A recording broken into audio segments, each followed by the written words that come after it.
Hello, and thanks for joining us. You're watching Middle East Now on I24 News. Our headlines this hour.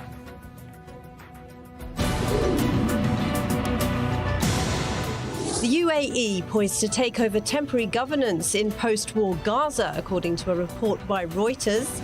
Iran begins military drills around a sensitive nuclear site in anticipation of an Israeli attack.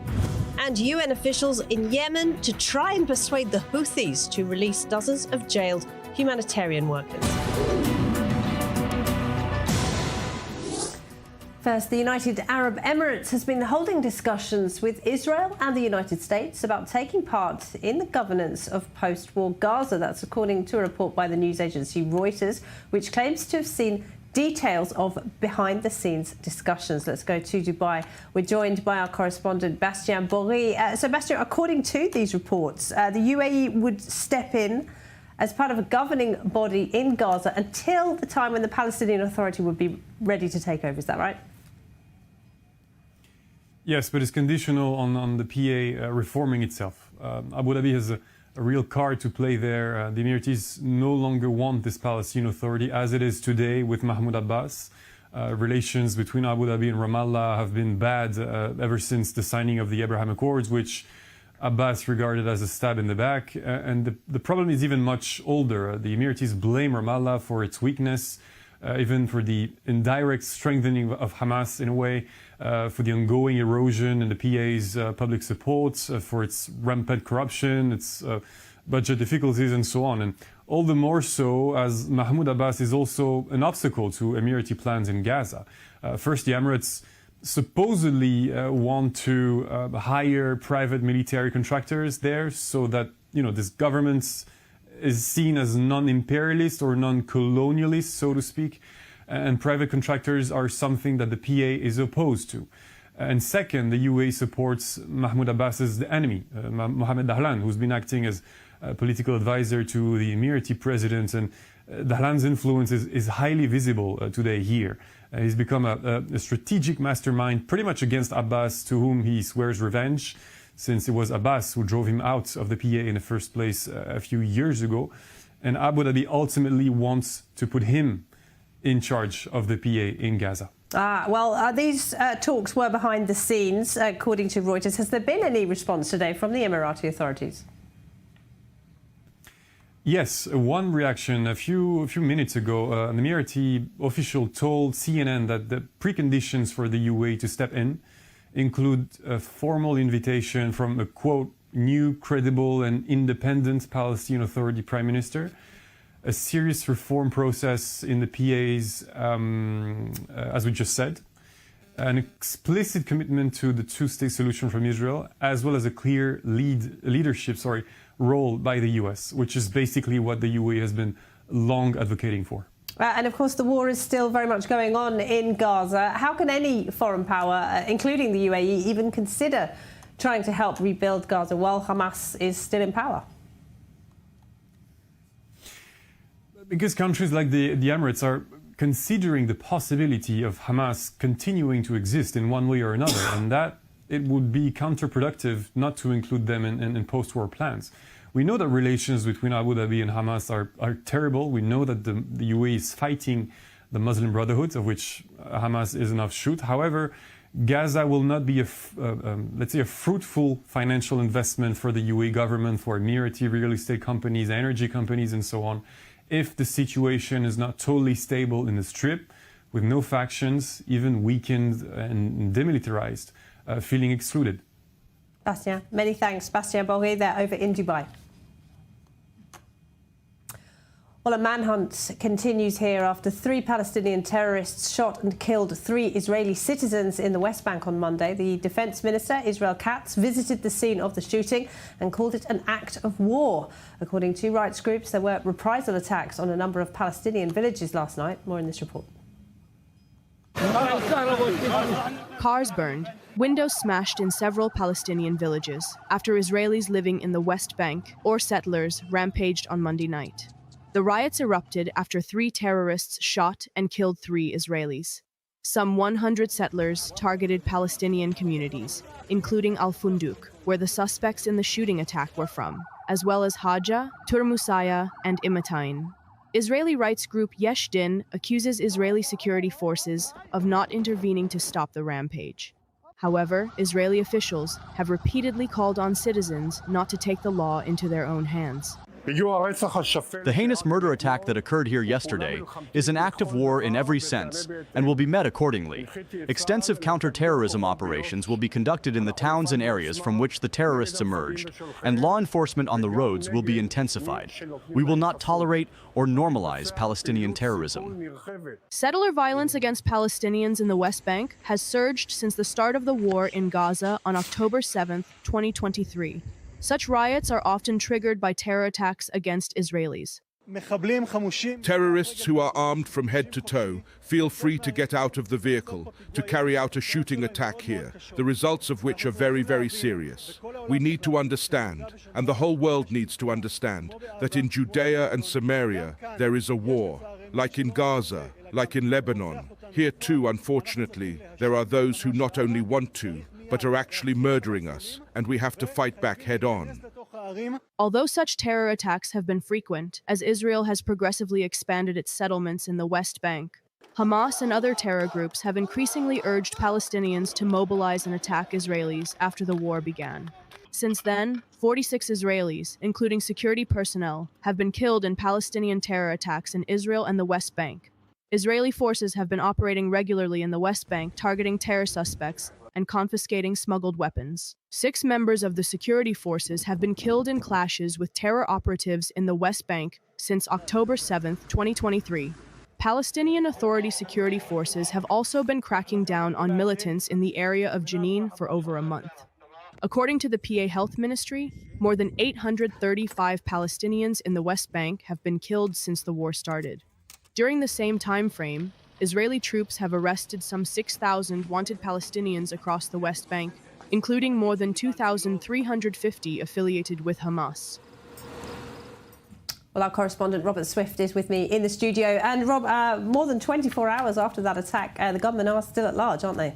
That's right. Yesterday morning the attack took place. The IDF continues to search for them, predominantly in the north of the West Bank. At the minute, there's been little update from the IDF with regards to that specific manhunt, but there has been wider activity that may be linked to it. There was searches of several Palestinian villages in the north of the West Bank, as well as an airstrike carried out by the IDF within the last 24 hours. And has any group claimed responsibility as yet? Do we know who's behind it? In a minute, no, it's unclear as to who's behind this. 3 gunmen conducted the attack, as we see in the footage there. We're waiting for further details on that. And Rob, this is just another sign, isn't it, of just how volatile the situation is in the West Bank. And that report touched on the situation in Jenin, the Palestinian Authority and the IDF both struggling to get a lid on this explosion of violence. Yeah, I think the context of what's taken place, the Jenin operation being conducted by the PA, it's pretty significant. In that operation, there hasn't been that much pushback from the local population against the PA, so it does seem that the Palestinian Authority feels that it is able to continue confronting the armed groups inside Jenin. This despite the general unpopularity of the Palestinian Authority. Obviously, at this stage, it's not clear if yesterday's shooting attack has anything to do with that. But the general tension within the West Bank does make these sorts of attacks more likely. The IDF has been concerned by them, by this sort of attack since October 7th. It is an additional front that if it flares up, it then sucks in resources for the IDF. They have to conduct a manhunt, and the reprisal attacks by the settlers take up more resources still. All right. Rob, thanks very much indeed. Robert Swift there. Well, hostage experts from 5 countries, including the United States, the UK and Germany, are in Israel for talks with the government on how to advance a potential deal with Hamas to release the 100 people who are still being held in Gaza. According to Qatar, talks still are underway. Well, Balagh Sladin joins us now from Hostages Square in Tel Aviv, where the families of some of the hostages are gathered. And Balagh, once again, talks do appear to have hit a roadblock. Yes, well, the whole thing about the talks is happening behind the scene, I would say, and within lots of ambiguity. That's intentional, as it appears, because of the fact that both sides don't want to talk much about it, and then we having to, live for their own words. That's what we've heard from Osama Hamdan, the senior official from Hamas today, when he talked in Algeria conference, saying that he doesn't want to go into too much details. And that's exactly what we've heard also from President Herzog of Israel, saying today that the talks are continuing and they are intense, and we better not interfere with them. Only pray and support and cry out and also act in any way or every way so they complete the mission. That's what President Herzog is saying, and because of this ambiguity, we can't know much about what is happening in Doha right now, but we know that the discussions are on a technical level only, so no strategic decision has been made, not in Israel, not in Hamas as well. And by the way, we're talking while behind me also a cabinet meeting is ongoing between senior Israeli officials headed by Prime Minister Benjamin Netanyahu. They're discussing, of course, a variety of issues, but mainly the hostage deal, and apparently we should be waiting for more days and maybe weeks now in order to know whether this whole cycle of negotiations will lead anywhere. All right, Balagh, thank you very much indeed. Balagh Sladin there. Well, Kibbutz Kfar Aza was one of the communities worst hit by the Hamas atrocities of October 7th. 200 people were killed, including dozens of children. 19 people were taken hostage. Well, the former Knesset member, Nira Shbach, who survived the massacre, is calling on the government to do more to bring the hostages home. Our Pierre Kloschendler visited her at her home in the kibbutz.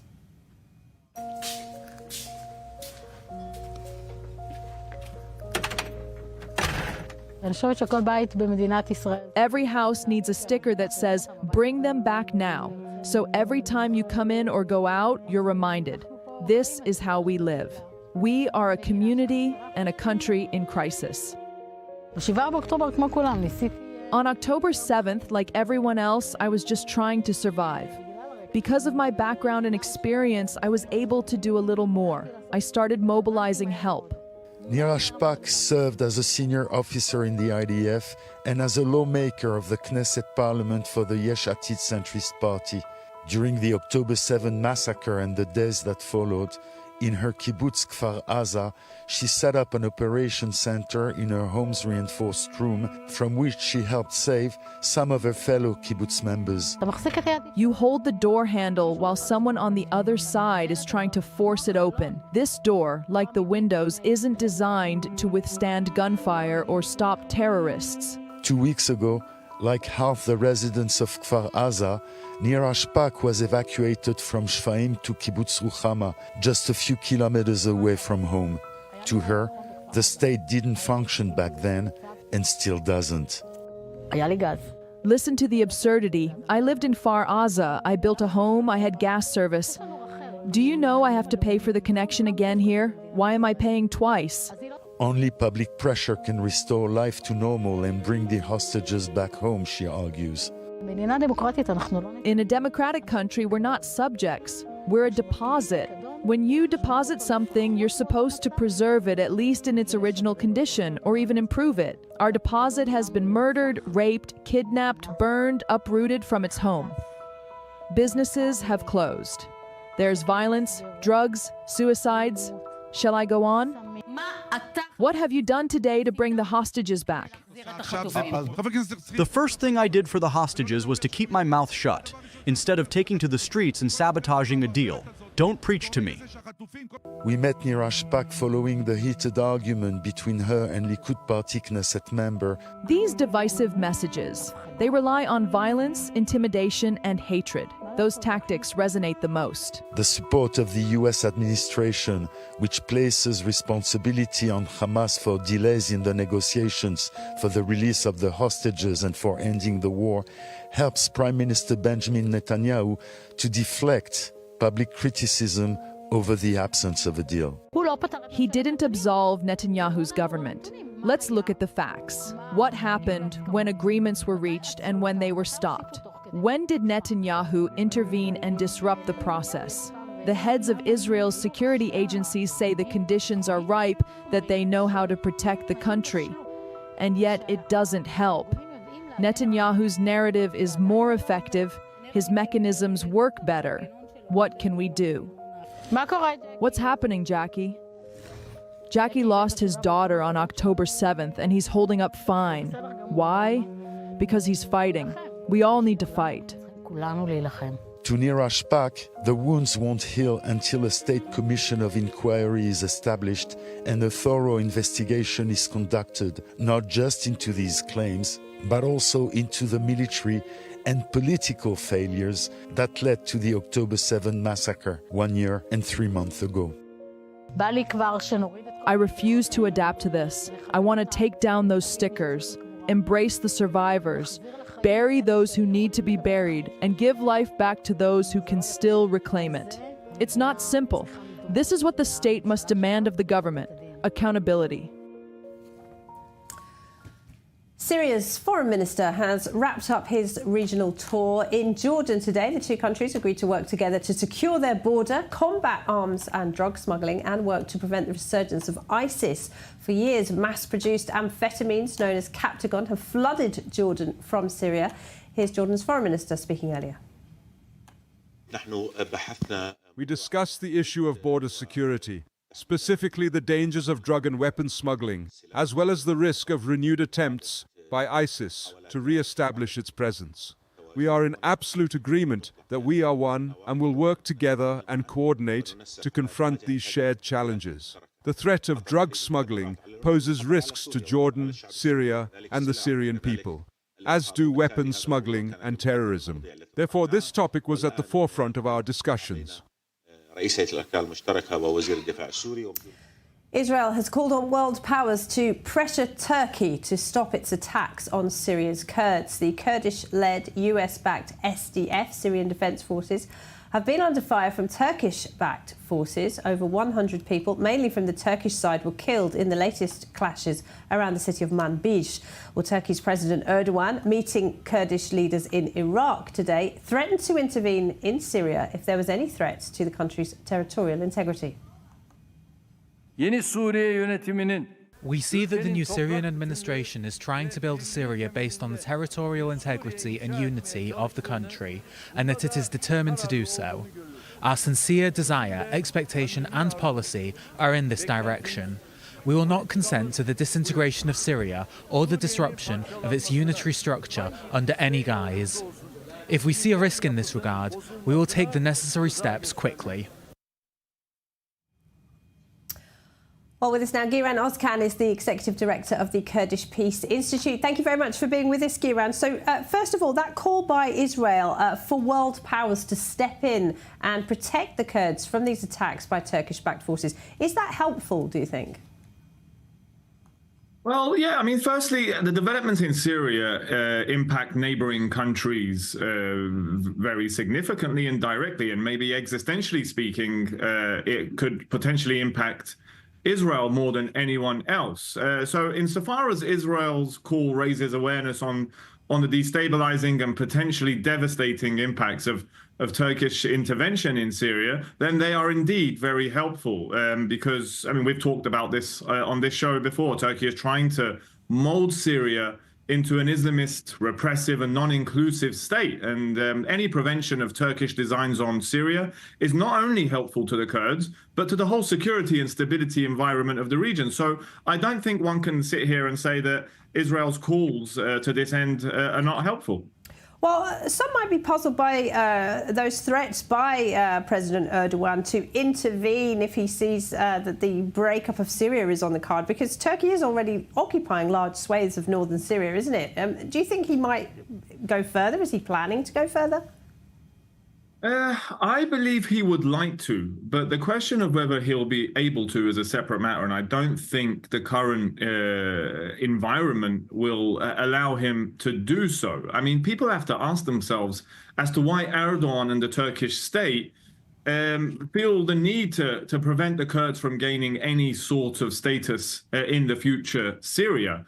Turkey's inability, age-old inability to solve its own Kurdish question within its own borders has enabled the deterioration of democracy and freedoms within the borders of Turkey. And now its continued inability and unwillingness to solve its Kurdish question is being exported beyond its borders and is enabling the instability, a rise in instability and a lack of security in the region as a whole. So while I believe the Turkish state hope to and would love to prevent any kind of Kurdish status in a future Syria, it seems to me as the global powers in general are hoping for a more progressive, and inclusive and egalitarian Syria, and will probably prevent any kind of Turkish intervention that will further destabilize Syria. OK, well, along with those threats, I mean, Turkey is investing a great deal in its army and in its navy. They've just acquired a new aircraft carrier and a destroyer. Do you think the West has dropped the ball somewhat here, allowing Turkey, this NATO member state, to build up its control of the Eastern Mediterranean?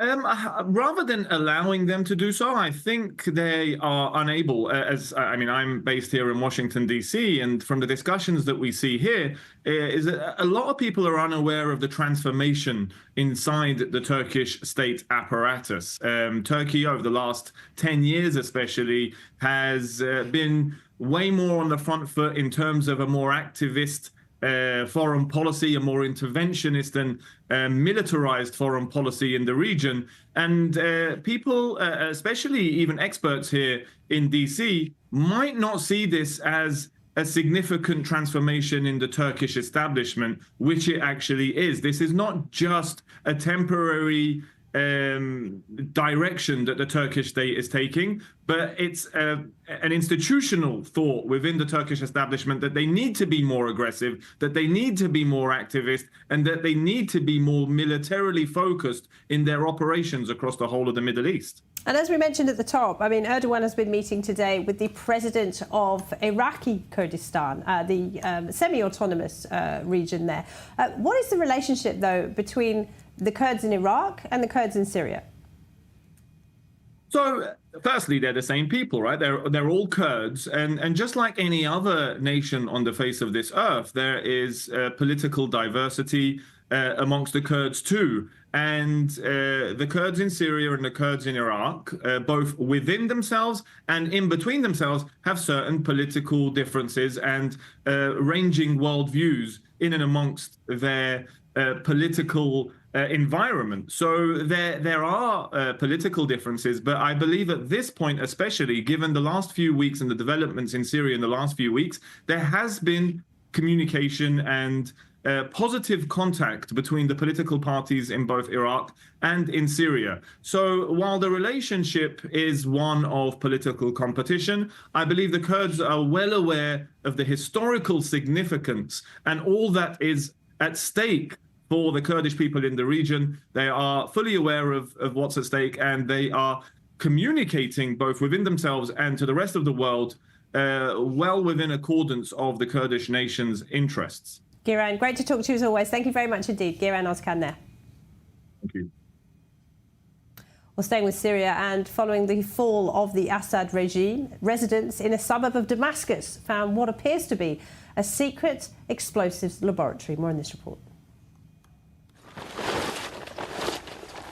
They're gearing up for one of the most dangerous missions in Syria. And they have to be prepared. Exposure could be lethal. While we are searching for these secret prisons, we received information that there could be hazardous materials in this facility. The White Helmets volunteer rescue group suspects this is a chemical weapons research site. We joined their hazmat team at a former state security building. They wanted us to witness what they find. Throughout the war, the regime and its Russian backers have repeatedly tried to discredit them. With respirators fixed and suits sealed, the final touch, chemical agent detector patches. With oxygen tanks and detection devices, these two men lead the way into the unknown.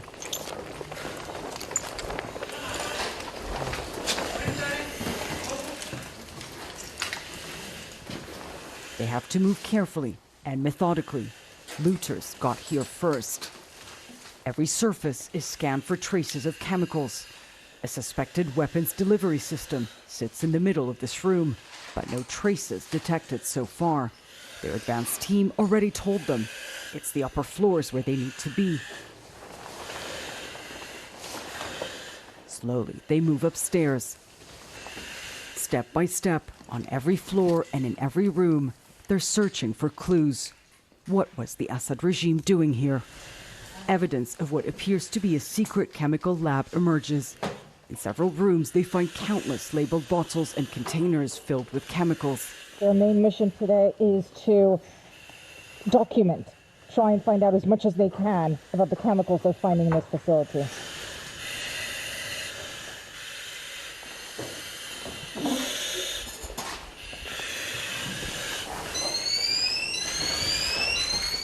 Something sets off the detector.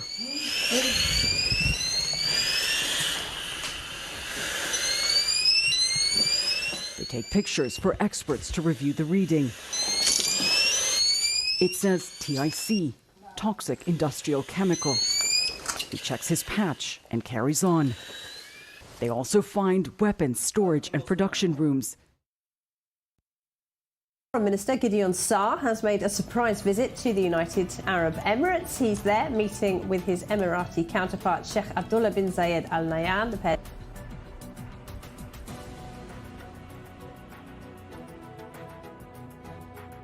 relations since the signing of the Abraham Accords back in 2020. More on that next. Stay with us.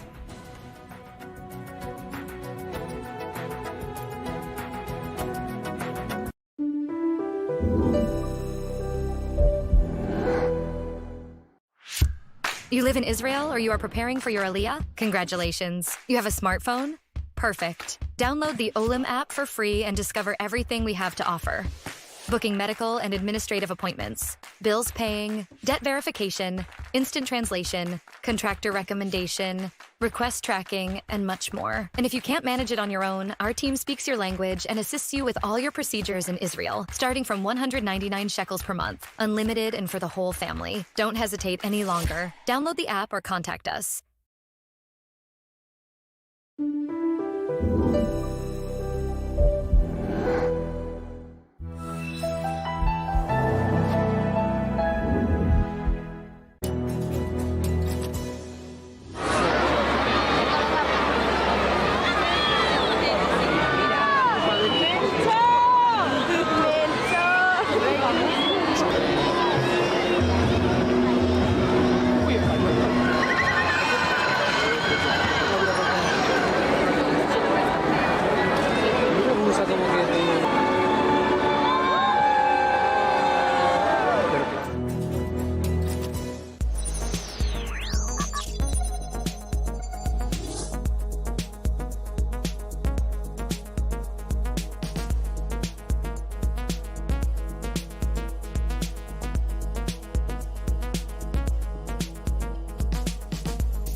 welcome back. We had a small sound issue before the break, so let me bring you the news in this hour. The Israeli Foreign Minister, Gideon Sa'ar, has made a surprise visit to the United Arab Emirates. He is there right now, meeting with his Emirati counterpart, Sheikh Abdullah bin Zayed Al Nahyan.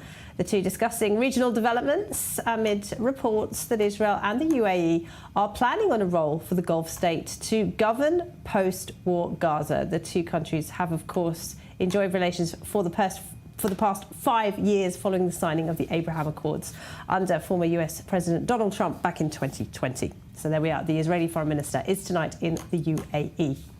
Well, moving on, regional turmoil is sparking fears of a resurgent ISIS. The US Central Command says a coalition member was killed and 2 others wounded during the latest strikes on the group in Iraq. An ISIS-inspired terrorist carried out an attack in New Orleans on New Year's Day. And long before ISIS, there was Al-Qaeda.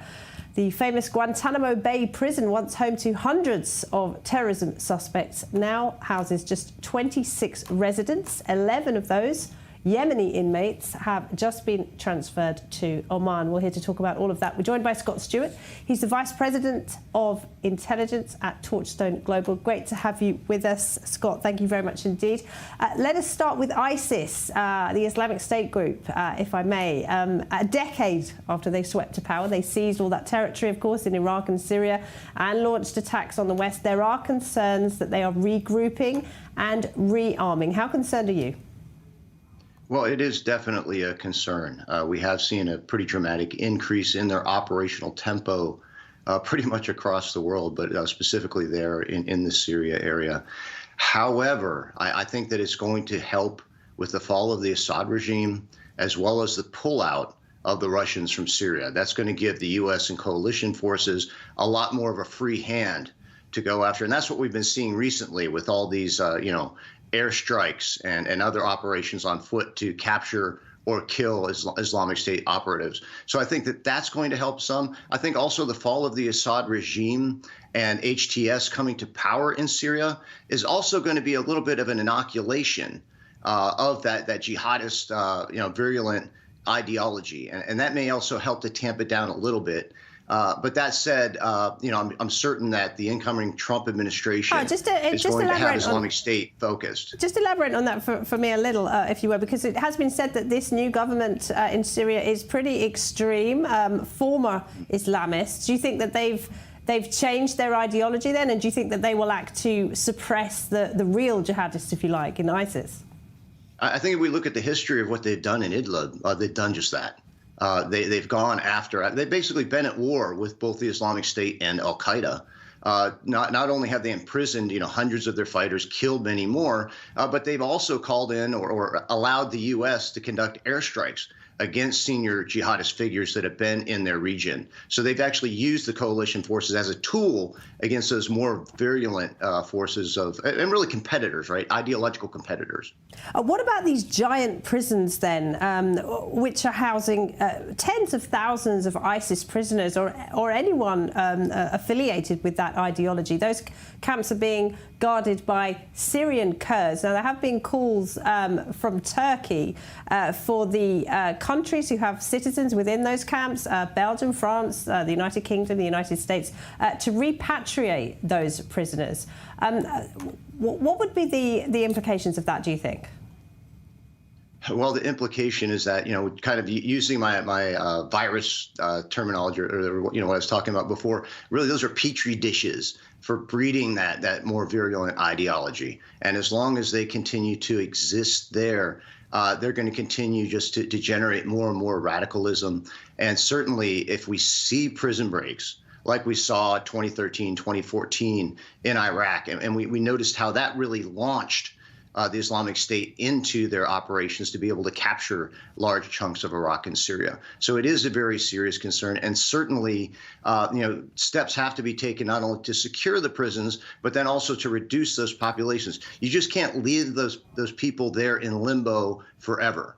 A solution does need to be found in order to reduce those camps and get rid of those conditions that are breeding that virulent ideology. Now, we talk about closing down prison camps. Of course, I remember former US President Barack Obama saying when he took office he wanted to close down the Guantanamo Bay prison, which was home to a lot of al-Qaeda suspects. That was back in 2008. The prison is still open, as we saw today. Yes, it is. But fortunately, we're seeing it drawn down. Now we only have maybe 15 prisoners left, which is good news. The bad news there, though, is a lot of those prisoners are really kind of living in limbo in a gray area. There's some questions about the way they were interrogated with, enhanced interrogation or torture being used against them. And that's going to jeopardize the ability to really bring them into the justice system and deal with them that way. So it really is a conundrum, but there does need to be an answer. Really, the Americans, I think everyone on all sides of the political spectrum in the United States understands that Guantanamo needs to be closed down. It is a continuing festering point for just motivating more radicalism. And we really need to do away with it. But it is a thorny legal issue, and certainly one that the Trump administration will be forced to deal with as they come to office. Scott, great to talk to you. Thank you very much. Scott Stewart there at Torchstone Global. Thank you. Well, UN officials are in Yemen in the latest attempt to persuade the Houthis to free humanitarian workers. The Iranian-backed group imprisoned UN and World Trade Organization staff back in June on accusations of spying. Well, our Middle East correspondent Aaron Osseran has the story.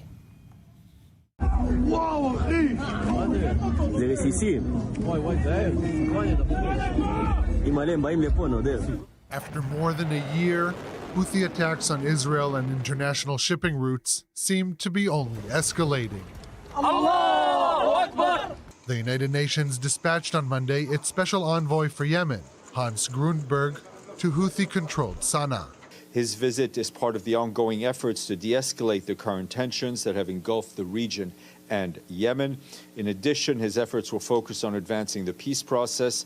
He will also be pushing for the release of the arbitrarily detained UN personnel and also from other NGOs, civil society and diplomatic mission who remain detained. Back in June of last year, the Houthis arrested 16 UN staff members as well as employees of diplomatic missions and NGO workers, claiming they were Western spies. By the grace and favor of God, an American-Israeli espionage network has been apprehended. This network carried out espionage and sabotage operations in official and unofficial institutions for decades in favor of the enemy, through its members directly linked to the American CIA. Amid the recent UN push to negotiate their release, Houthi TV station Al Masirah aired on Monday a report detailing how the aid workers allegedly gathered information on strategic sites in Houthi-controlled areas. In the half-an-hour-long report, the arrested suspects allegedly confessed to carrying out the espionage missions for Western intelligence agencies. الضباط البريطانيين دربونا على استخدام الجوال كيف تفتح الخرائط نشتغل معهم هنا في صنعاء ويعني يكونوا يرسلوا لنا احداثيات ونصور لهم مواقع. Also, the Director General of the World Health Organization traveled to Yemen over Christmas to negotiate the release of the UN staff and was caught in the midst of an Israeli airstrike on the Sana'a International Airport ahead of his departure. I was in Yemen on a United Nations mission to negotiate with the country's de facto authorities for the release of detained UN staff and other humanitarians. The talks with the Houthis proceeded positively, and we hope they will bear fruit. Back in August, the Houthis stormed the headquarters of the United Nations Human Rights Office in Sana'a, the latest step in their ongoing crackdown against UN agencies and foreign embassies. And despite international efforts to help an ailing Yemen, currently suffering from the worst humanitarian crisis in the world, the Houthi regime continues to be openly brazen and indifferent to the suffering of their own people. Iran has begun to carry out military drills near the Natanz nuclear facility to protect it from potential attacks. Tehran has been ramping up such drills after Israeli airstrikes last October wiped out much of the nation's air defence infrastructure. Well, to talk about that, we're joined by Jason Brodsky. He's the policy director at the group United Against a Nuclear Iran. Good to see you again, Jason. So, I mean, what does this tell you? Does this suggest that the Iranians are pretty concerned about a potential strike on those nuclear facilities?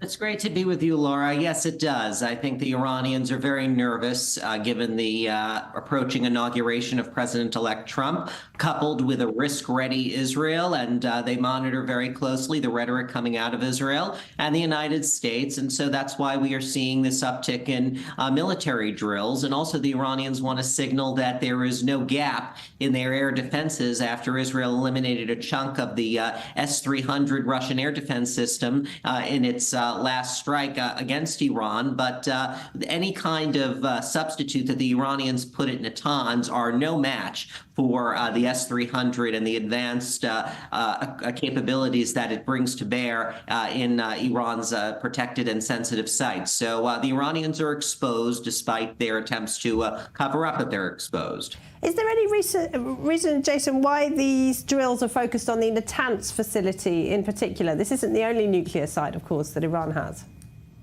Sure. There are many nuclear sites throughout Iran. Natanz is only one of them, and I think that it's a signal that the Iranians are eyeing potential U.S. and/or Israeli military action over the next year, because it will be a decisive year as it relates to Iran, as the snapback sanctions mechanism is set to expire under UN Security Council Resolution 2231, and so the Iranians are eyeing a decision point for the U.S. and Israel, and so that's why we're seeing this uptick in drills. And the big question here in Israel is whether incoming President Donald Trump would support Israel if it chose to attack Iran's nuclear sites. We've got some reports, haven't we, about Netanyahu ally Ron Dermer visiting Trump for behind-the-scenes talks. What is your sense?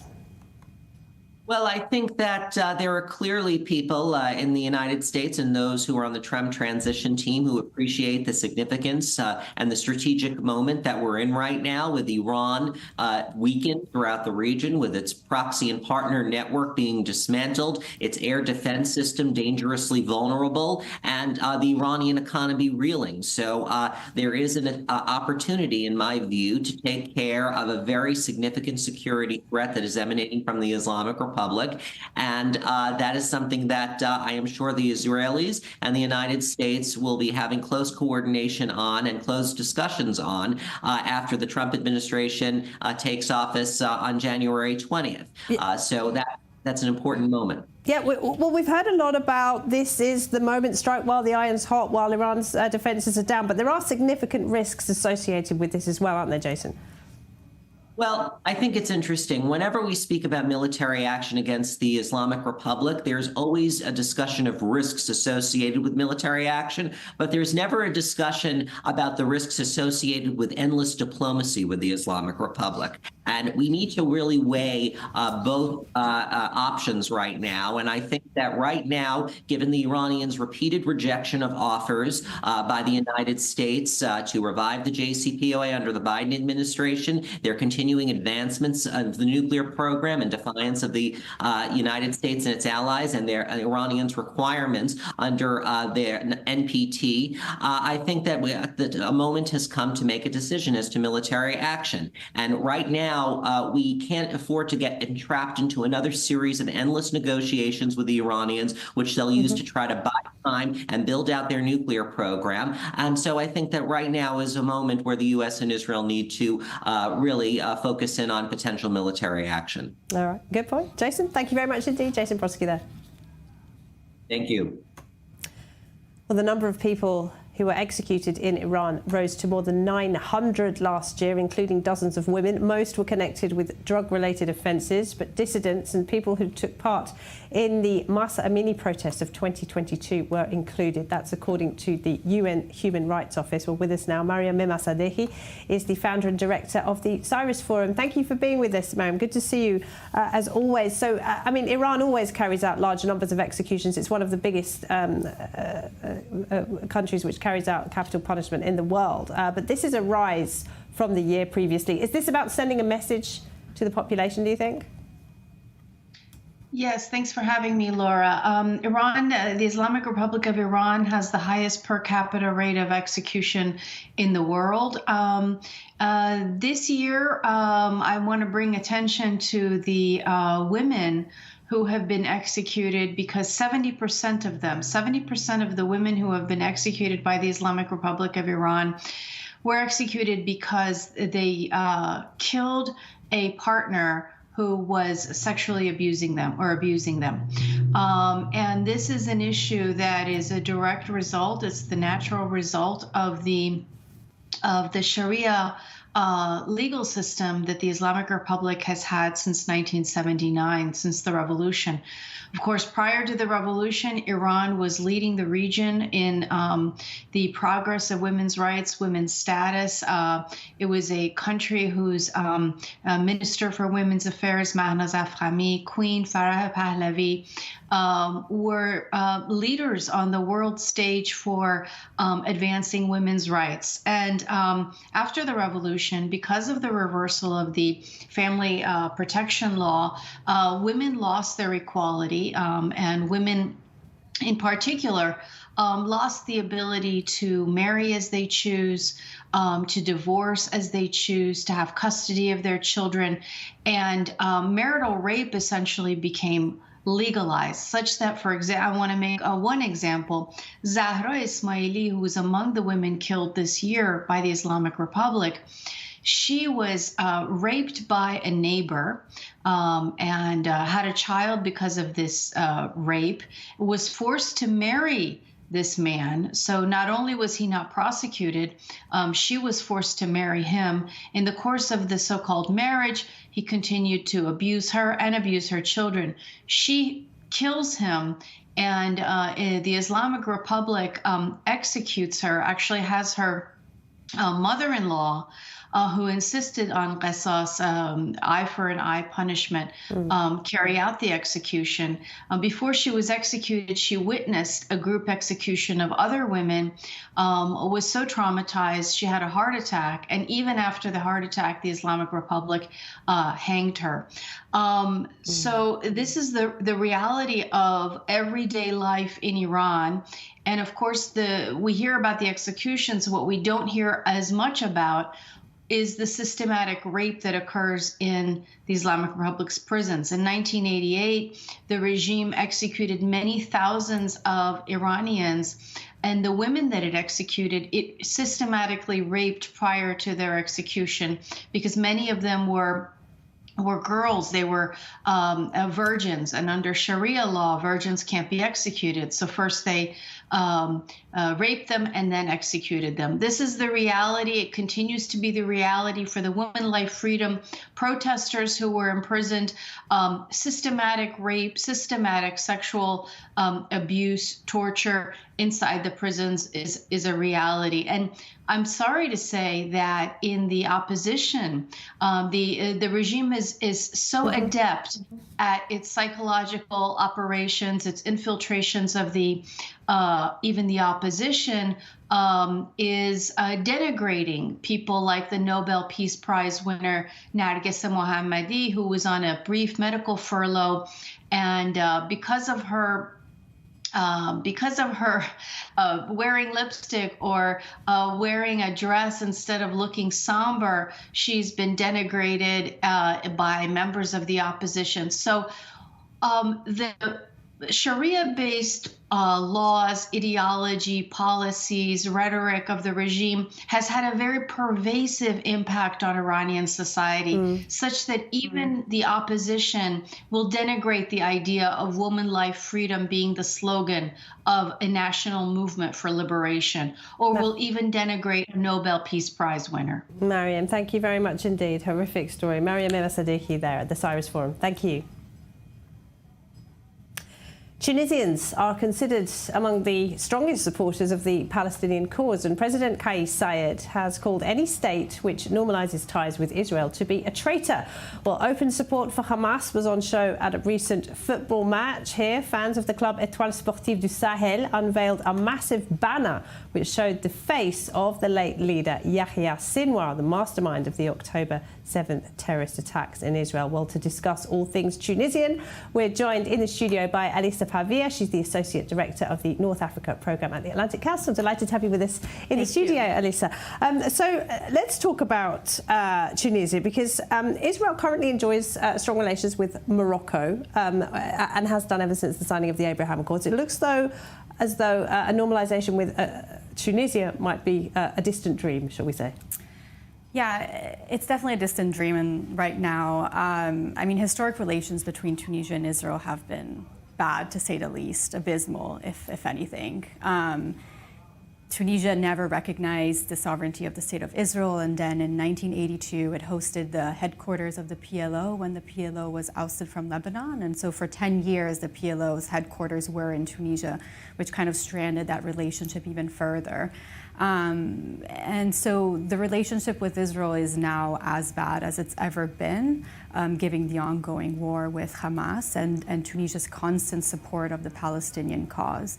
But to make things worse, in October of 2023, when right after the Hamas terror attack on Israel, a bill was drafted in the parliament trying to criminalize all relations with Israel. The president did stop that bill from passing, but it was a very worrisome development for the country. Why did he move to stop it, I wonder? Because he has been such a vocal supporter of Hamas, let alone the Palestinians. Yeah, and he's also been a staunch critic of Israel to the point that he's used anti-Semitic rhetoric. Right before the Hamas attack, even before the war, he had said something about Israel, the Zionist entity being behind the horrible floods that had struck Libya. There is no clear reasoning why he stopped this bill, probably because he is still trying to maintain some semblance of alliance with the West and with the United States, which Tunisia has always fostered a strong relationship with. This month is an important month in Tunisian history. 14 years ago, in just a few days, the Arab Spring, as it's known, essentially started in Tunisia when that young vegetable seller set himself alight. What has really changed in Tunisia since they overthrew that very corrupt dictator, Ben Ali? So everything has changed. Tunisia saw 10 years of almost flourishing democracy. It had its faults. There was widespread corruption, but it was a democracy nonetheless. The Tunisian people had political liberties and they could express themselves. But ever since the current president has initiated what many have called a soft coup in 2021, there's been a complete dismantling of that democracy. And today, Tunisians again live under the oppression of an authoritarian regime, unfortunately. And of course, Tunisia once had a very strong, a very proud and a very ancient Jewish community. What remains of it? Very little remains of it. There used to be 150,000 Jews in Tunisia, and only 1,200 are left. They are also living in very difficult conditions, especially since the beginning of the war. The anti-Semitism in Tunisia has risen. There have been widespread violent attacks and arson attacks against Jewish sites. And so unfortunately, just like much of the Middle East and North Africa, this community is diminishing, and it's. Do you think it will be wiped out completely, like we've seen in other countries, like Yemen? There's a risk of that. Yemen, Libya. How many places have where the Jews have fled completely and were not able to live? It's only Morocco, really, where you still have a. Yeah. The thing about Tunisia is that there's still Jerba, which is a pilgrimage site, a very important pilgrimage site where thousands of Jews and Israelis still flock to every year. So hopefully that could maintain some semblance of a Jewish community in Tunisia. But given how the state of affairs is now, I don't even know if it's recommendable for Tunisian Jews to continue living in Tunisia. Oh, really? It's come to that. And does this come from the leadership, this anti-Semitism? What is the relationship with ordinary Arab Tunisians? A bit of both, I would say. The leadership has augmented this. Like I said before, the president, Kais Saied, has fostered more anti-Semitic rhetoric. There's also a very interesting trajectory of the way he's changed the narrative and support. And Tunisia used to support a two-state solution, and now President Kais Saied has increasingly used a rhetoric that seems to be supporting a one-state solution, but only favorably to the Palestinians. And then there is also a very strong, pro-Palestinian sentiments among the people, just like in many Arab countries, but more prominently in Tunisia, probably because of the PLO used to be headquartered there for 10 years. And so there's a strong kind of relationship that was built at the time and that fostered this pro-Palestinian sentiment as well. So it really changed with the presence of the PLO, do you think, compared with before? It was never great, but that definitely increased that pro-Palestinian, the closeness between the people. Yeah. Interesting. And now we see Sinwar's face flying at football matches, which is a very worrying development. All right, well, great to talk to you, Elisa. Thank you for coming in. Thank Elisa you. Pavia there. Thank you so much. Well, that brings us to the end of tonight's programme. Many thanks for watching. Do stay with us here on I24 News. We'll have the rundown for you next with Nicole Zedek tonight. Good night.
Want to stay on top of the news no matter where you are? Introducing I24 News' brand new news website. On our website, you'll find all the latest articles, interviews, and live broadcasts. Everything you need to know right at your fingertips, whenever you want it. So what are you waiting for? Download the I24 News app today.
طب يعاونا ما نديرش ما نساهمش معكم نساهم معكم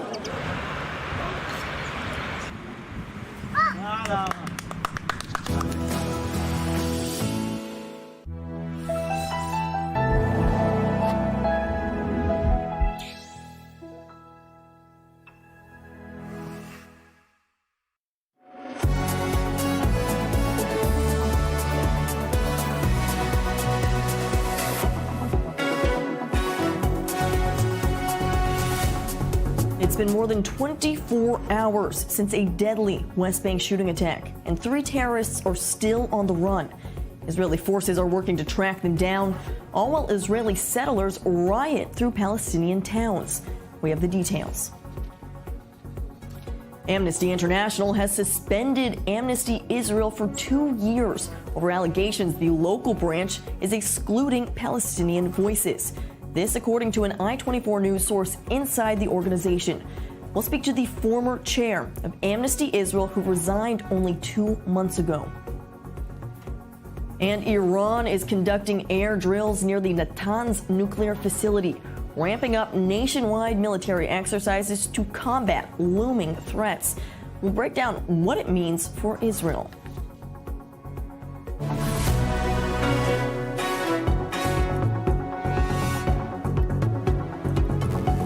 This is the rundown on I-24 News. I'm Nicole Zedek. Thanks for joining us this evening. Now, a manhunt is still underway for the terrorists who shot and killed 3 Israelis in the West Bank on Monday. As Israeli forces work to track them down, Israeli settlers tried to take matters into their own hands, rampaging a number of Palestinian villages overnight. Take a look. Cars burned, windows smashed in several Palestinian villages after Israelis living in the West Bank or settlers rampaged on Monday night. The riots erupted after 3 terrorists shot and killed 3 Israelis. Some 100 settlers targeted Palestinian communities, including Al Funduk, where the suspects in the shooting attack were from, as well as Haja, Turmusaya, and Imatain. Israeli rights group Yesh Din accuses Israeli security forces of not intervening to stop the rampage. However, Israeli officials have repeatedly called on citizens not to take the law into their own hands. The heinous murder attack that occurred here yesterday is an act of war in every sense and will be met accordingly. Extensive counter-terrorism operations will be conducted in the towns and areas from which the terrorists emerged, and law enforcement on the roads will be intensified. We will not tolerate or normalize Palestinian terrorism.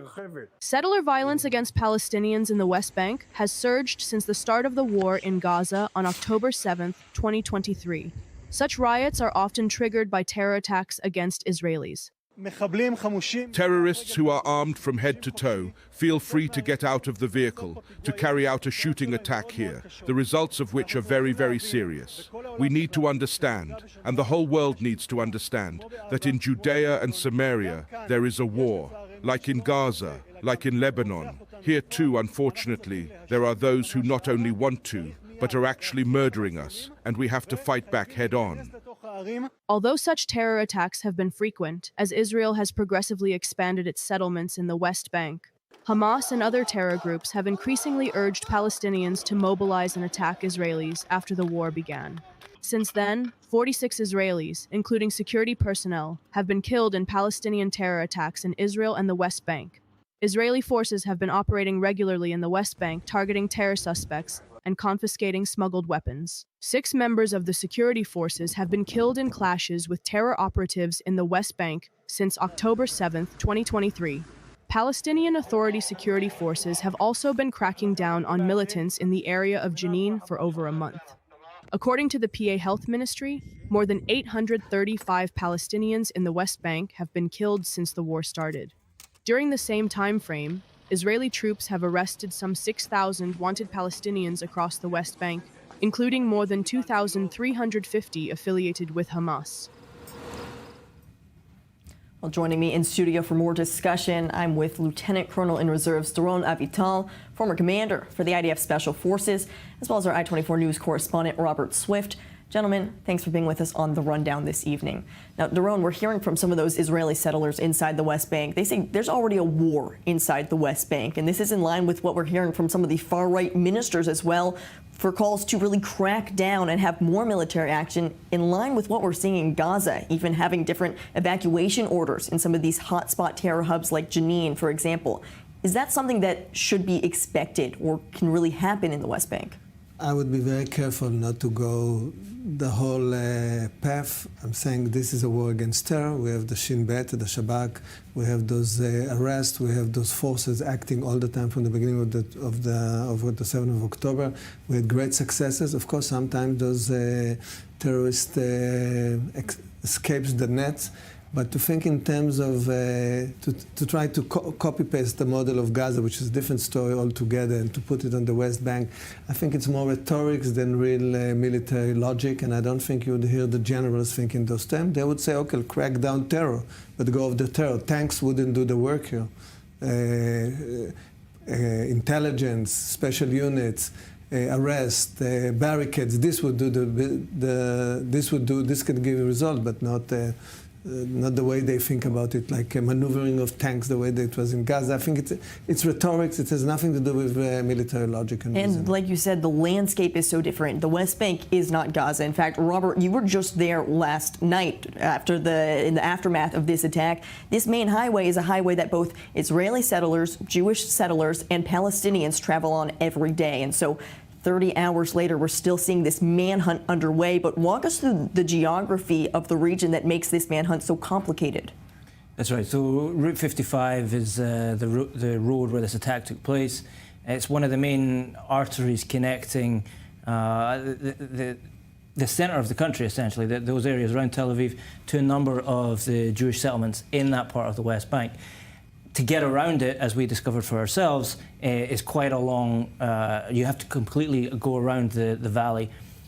And as we're seeing in the footage in front of us now, the main vulnerability of the road is not only is it passing through this valley, but it then passes through this specific Palestinian village, which is where the ambush took place.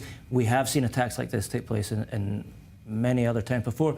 They do frequently take place at locations where the two populations come up against each other closely, at gas stations or at villages like this.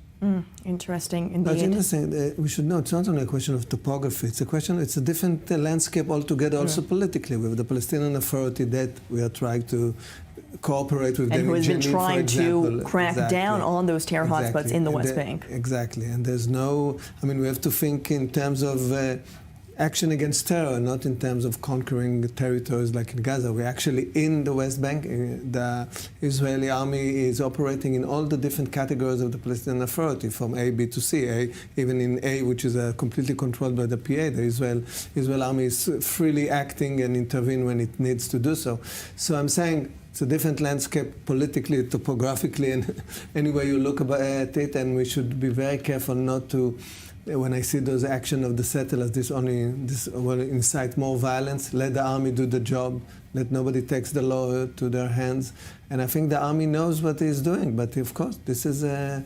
and it complicates the efforts from the army when other Israeli settlers go in there and they have to clean up that mess as well. Exactly. Gentlemen, stay with us in studio, but we're turning to another story now because I-24 News has learned from a source inside Amnesty Israel that their branch has been suspended for 2 years.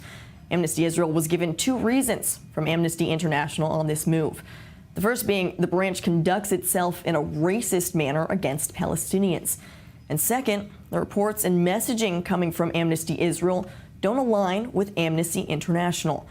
There are several disagreements between the two sides, but according to the source, Amnesty International has targeted Amnesty Israel for being vocal with disagreements and not conforming to what is being presented in London. The source denies any allegations of racism towards Palestinians, saying there are internal mechanisms in place to consult with both Palestinian and Jewish staffers on the organization's output. Amnesty Israel has also been dissatisfied with the lack of emphasis placed on Israeli victims by the broader organization. So what does this suspension effectively mean?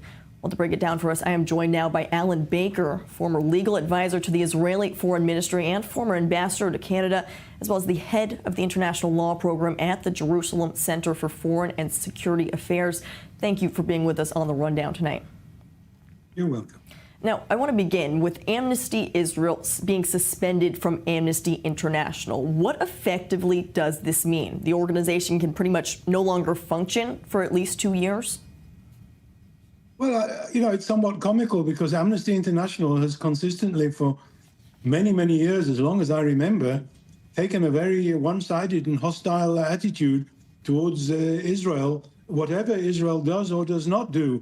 I think one of the most difficult jobs must be to be a representative of Amnesty International in Israel or the Israeli branch and to try and persuade their home office to accept explanations or reasoning coming from the Israeli side. And I think this is what lies behind this very hostile point of view of the base of Amnesty International in London. And so what happens next then? Because as you mentioned, the Amnesty Israel and Amnesty International had long had these disputes, but without the voice of Amnesty Israel to push back against some of these anti-Israel sentiments coming from Amnesty International, will Amnesty International only become more anti-Israel? Well, I'm not sure whether Amnesty International can become more anti-Israel than it already is.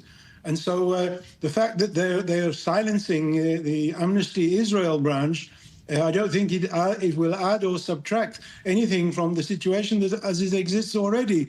So I really think that it's a non-issue. Amnesty International is a declared organization that continues to view with hostility anything that Israel does or doesn't do. This is irrespective of what the Israeli branch of Amnesty International might say or might do. So I really don't think that this will make any change whatsoever in the way that Amnesty International is conducting its very hostile, one-sided and biased activities. Alan, from your legal perspective, is there anything legally that Amnesty Israel can do to really push past this move? Well, I'm not aware of the legal relationship between the Israel branch of Amnesty and the Home Office. There might well be some instructions or rules as to how the interrelationship should be, in which case Amnesty Israel should look into this and question the decision of the Home Office in London. Certainly. Interesting to see exactly how this could play out, but it seems, like you mentioned, there might not be many repercussions from this. Alan Baker, thank you so much for joining us and breaking this down. You're very welcome. Now, in the midst of all of this news and disagreements between both Amnesty International and Amnesty Israel, the chairman of Amnesty Israel resigned about 2 months ago, saying his branch was excluding the voices of Palestinians. We are joined now by the former chair of Amnesty Israel, Daniel Brodsky. Daniel, let's start with your decision to resign about 2 months ago. I'm curious, how did it come to that? So when I joined Amnesty Israel, the board had no Palestinians at all. I quickly discovered that the staff has Palestinians, but not in a managerial position. So not in a place where they could set the agenda, for example, alongside Jewish Israelis. And so that is something that I sought to correct. Now, before I felt comfortable saying that there is an anti-Palestinian bias, I investigated this issue thoroughly. It was also independently investigated and substantiated. And since this crisis broke out, a lot of people that were in Amnesty Israel before came out to say the same thing. So for me, once I realized that I could not fix Amnesty Israel, I could not fix the anti-Palestinian bias, it was built into the structure, me and my colleagues decided that we can simply not be part of this. Yet it is so different, it sounds, the Amnesty Israel views versus the Amnesty International views. And so what do you make of this news that Amnesty International suspending their Amnesty Israel branch? So, first of all, it's important to note that it came as news to me as well. I of course, wasn't part of this decision, but it's worth noting that Amnesty Israel had a board of 9 people, and 5 people quit over this issue. 4 of them with opinions very similar to mine. So I wouldn't say that structurally Amnesty Israel was so different from Amnesty International. It's just so that it came down to some people believing that Palestinians should be part of the process and that we should take their worldview into account. And some people thought that it was just not a priority, and they were comfortable just giving their own opinions as just representing Amnesty Israel. And that was simply, I see that as unacceptable, but I don't think there was an inherent difference between Amnesty International and Amnesty Israel. A lot of people in Amnesty Israel shared, at least generally,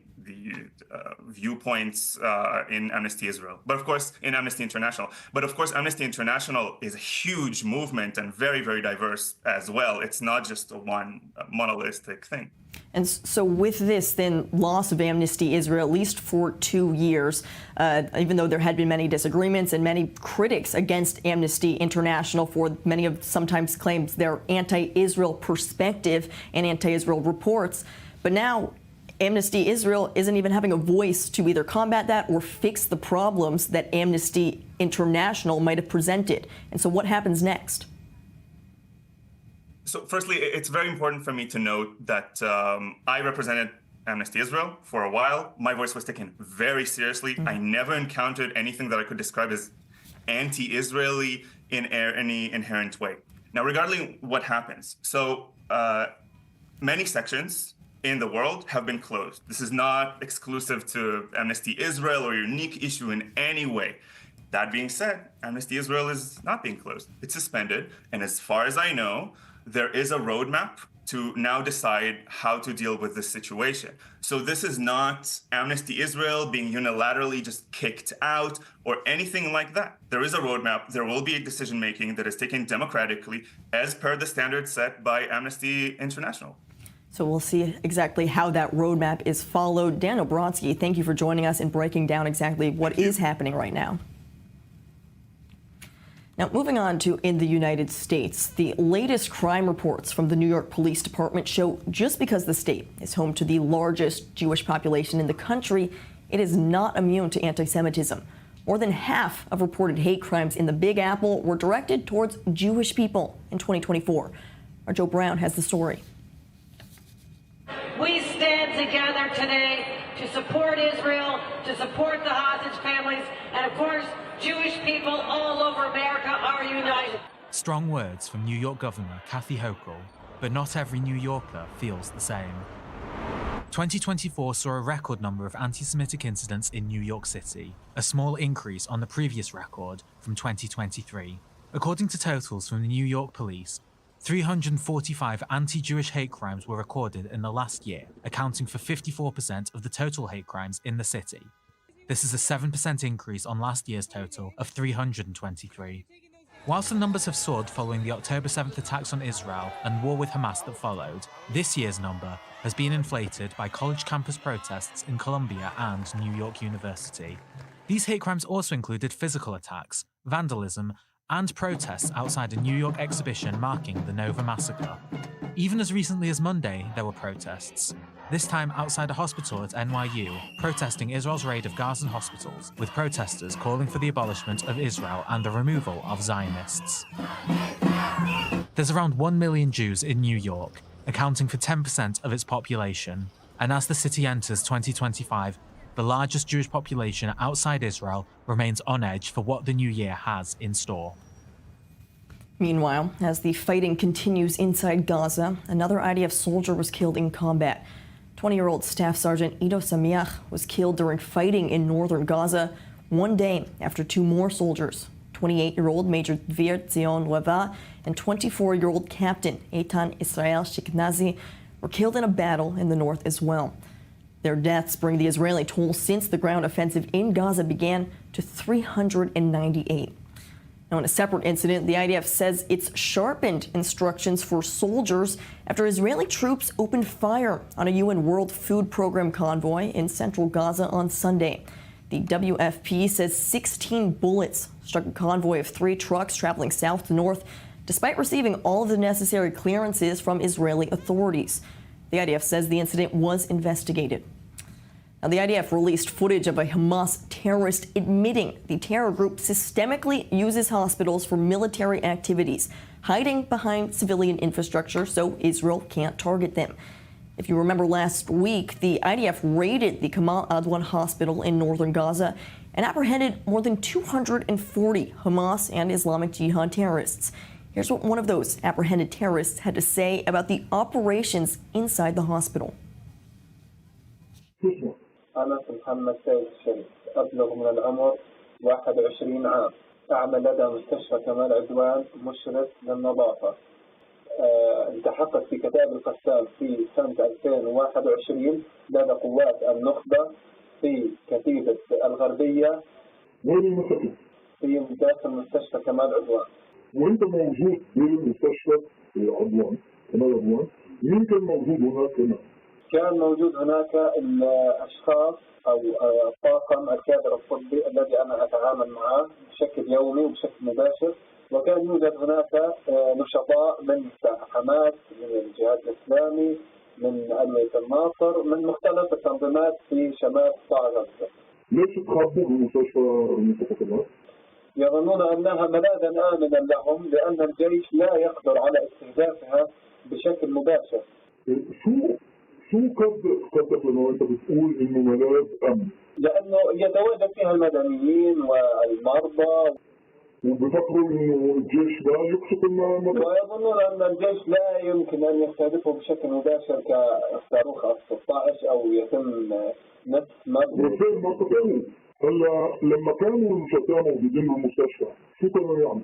النشطاء كانوا موجودين ينقلون العتاد، الأسلحة مثل الكلاشينكوف، مثل الرصاص، مثل المسدسات، يتم تنقلها من وإلى المستشفى، من الخارج إلى الداخل ومن الداخل إلى الخارج في المستشفى. يتم خروج عناصر الرصد والاستطلاع من الداخل المستشفى في الساعات الأخيرة من الليل، يأتون إلى الصباح في المستشفى، ومن داخل المستشفى يتم توزيعها على الأماكن الموجودة، على العقد الدفاعية، الكمائن، الأنفاق تحت الأرض، داخل الأرض، على مركز القيادة والسيطرة في سواء كان في محيط كمال عدوان أو كان في الفلوجة أو كان في الأماكن أو كان في أماكن تواجد الجيش، يتم تداولها هناك. Now, all in the midst of war, Israel is becoming more defense independent. The Defense Ministry signed 2 major deals with Elbit Systems equaling roughly 1 billion shekels. That's $275 million. The Israeli arms contractor, Elbit Systems, will supply the military with thousands of heavy bombs and also establish a new facility to manufacture raw materials. This would reduce Israel's reliance on the United States, which under the Biden administration last spring held up a shipment of heavy bombs over Israel's war in Gaza. Still with me in studio, Lieutenant Colonel Reserves Doron Abital and our I-24 News correspondent Robert Swift. Doron, for Israel to become more defense independent, how significant is that? Because as we saw during the course of this war, it doesn't seem like it's ending anytime soon, unfortunately, and so this could be a major step, but why has Israel not had this step like this before? No, clearly it's significant and it has great importance because it gives you the leeway to operate and not to be constrained by shipments of weaponry. But I would also warn that in the end we work within a coalition, so whatever capabilities we'll have which are independent, we're still in cooperation with our coalition, surely the US and also European nations. So we have to keep it in mind because sometimes this illusion that we work in this landscape of the Middle East only by ourselves is a wrong conception. We have to operate with our allies as we do against the Houthis, for example, and the exchange of intelligence, of technology in terms of weaponry between us and the US and European nations is important. Clearly, in certain domains, when we have the capabilities, we have to do it on our own. For example, in the Air Force thing, we decided in the past, we were thinking, considering if there was a big project of creating an Israeli airplane, the Lavi, and then Yitzhak Rabin canceled it because it was the wrong move to do. A small country like ours to create the whole mechanism of an airplane wouldn't be as smart, but to create the whole infrastructure of electronic warfare and so on, and all the machinery of and even to then export it, this is smarter. So in the end, I'm saying good move, important move, significant. It gives us more leeway to operate independently, but we work within a coalition. We should never forget it, because some people in this country talk about Israel as a worldwide empire, and I want to remind us that we're a regional empire, important empire, a fighting force, a credible fighting force, but we work within a coalition which is a Western coalition. We should always remember this. Have to rely on those partners as well to build up this, but still, as you mentioned, a good move indeed, it seems. But let's talk about these heavy bombs, because everyone saw them all over the news just last spring when the United States stopped shipping those to Israel. And so, Robert, with Israel actually having more of these heavy bombs, what will that mean? The way I'm saying it is it's essentially Israel attempting to future-proof its freedom of options. Obviously, with the change of the US administration, it seems like a more friendly administration is coming into Washington. But I suspect that Israel is thinking ahead long-term. The general trend is for Israel to be more isolated diplomatically over the course, if we look back years, decades. And I suspect that this may be Israel considering future-proofing. What happens if the following administration in the White House is less friendly? It may also be Israel reacting to trends in warfare generally. With the advent of drone warfare, we're seeing in Ukraine that the time where militaries could be small forces, we're moving away from that. We're moving back to scale. The ability to have factories pumping out artillery shells or heavy bombs, as you're talking about, that is becoming more significant in modern warfare due to evolving capabilities. And it does appear that Israel may be reacting to that and thinking ahead, like what capabilities may we need in future beyond just this war. I would just add that our advantage was always in the advanced high-tech weaponry. So I don't think that the bottleneck would be bullets, okay? The bottleneck is to have the upper hand technologically wise against our enemies, as we have shown in the intercepting of the attacks from Iran. And this goes hand in hand with our cooperation with our partners, so we have to think in this fashion. I'm a little bit worried. I'm saying, of course, it's important what you said, but I'm a little bit worried when we think we are all by ourselves. We can't do this all by ourselves. Fighting against the whole world, basically. No. We are part of it. It's all about the coalition and that partnership, and we're going to dig into more about what you mentioned when it comes to Iran, more about the Iranian drills that are taking place outside of a nuclear facility. All of that when we come back from the break.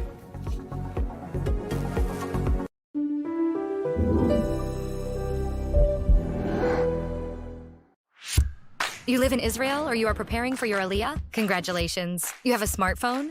Perfect. Download the Olim app for free and discover everything we have to offer.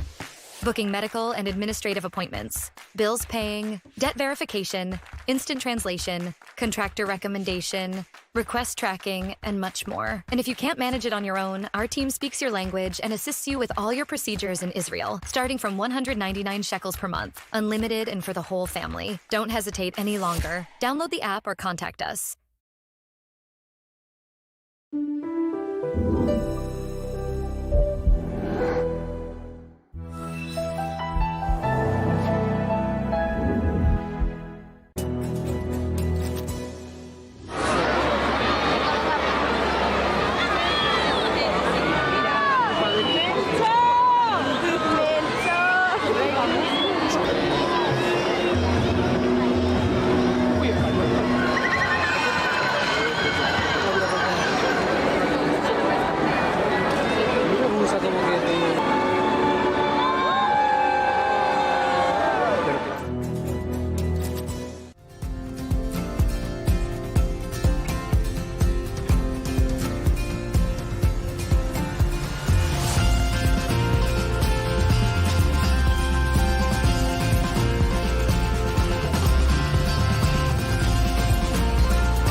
the rundown. Now, Israel continues to say it is fully committed to reaching a hostage release deal in Gaza, but Hamas remains the only obstacle. A senior foreign ministry official is asking for international pressure on the terror group, especially from mediators like Egypt and Qatar, which actually have leverage over Hamas. Take a listen. The only way to overcome that is to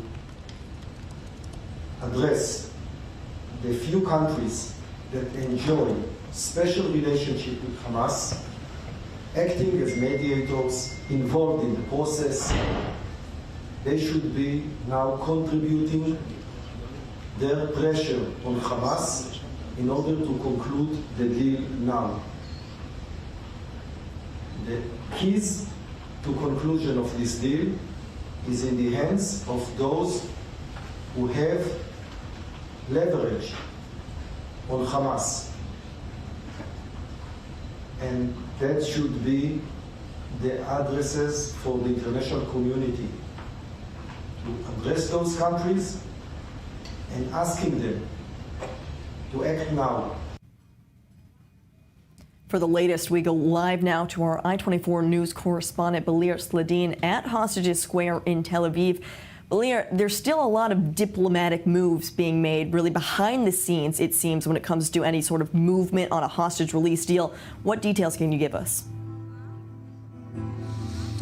Yes, it seems that the whole thing is going behind the scenes, and this is intentional because of the fact that in the previous cycles we've seen that all sides were talking about the red lines, and because they were talking about the red lines, the talks collapsed ultimately, and that's what they are hoping that will not happen. Let's take also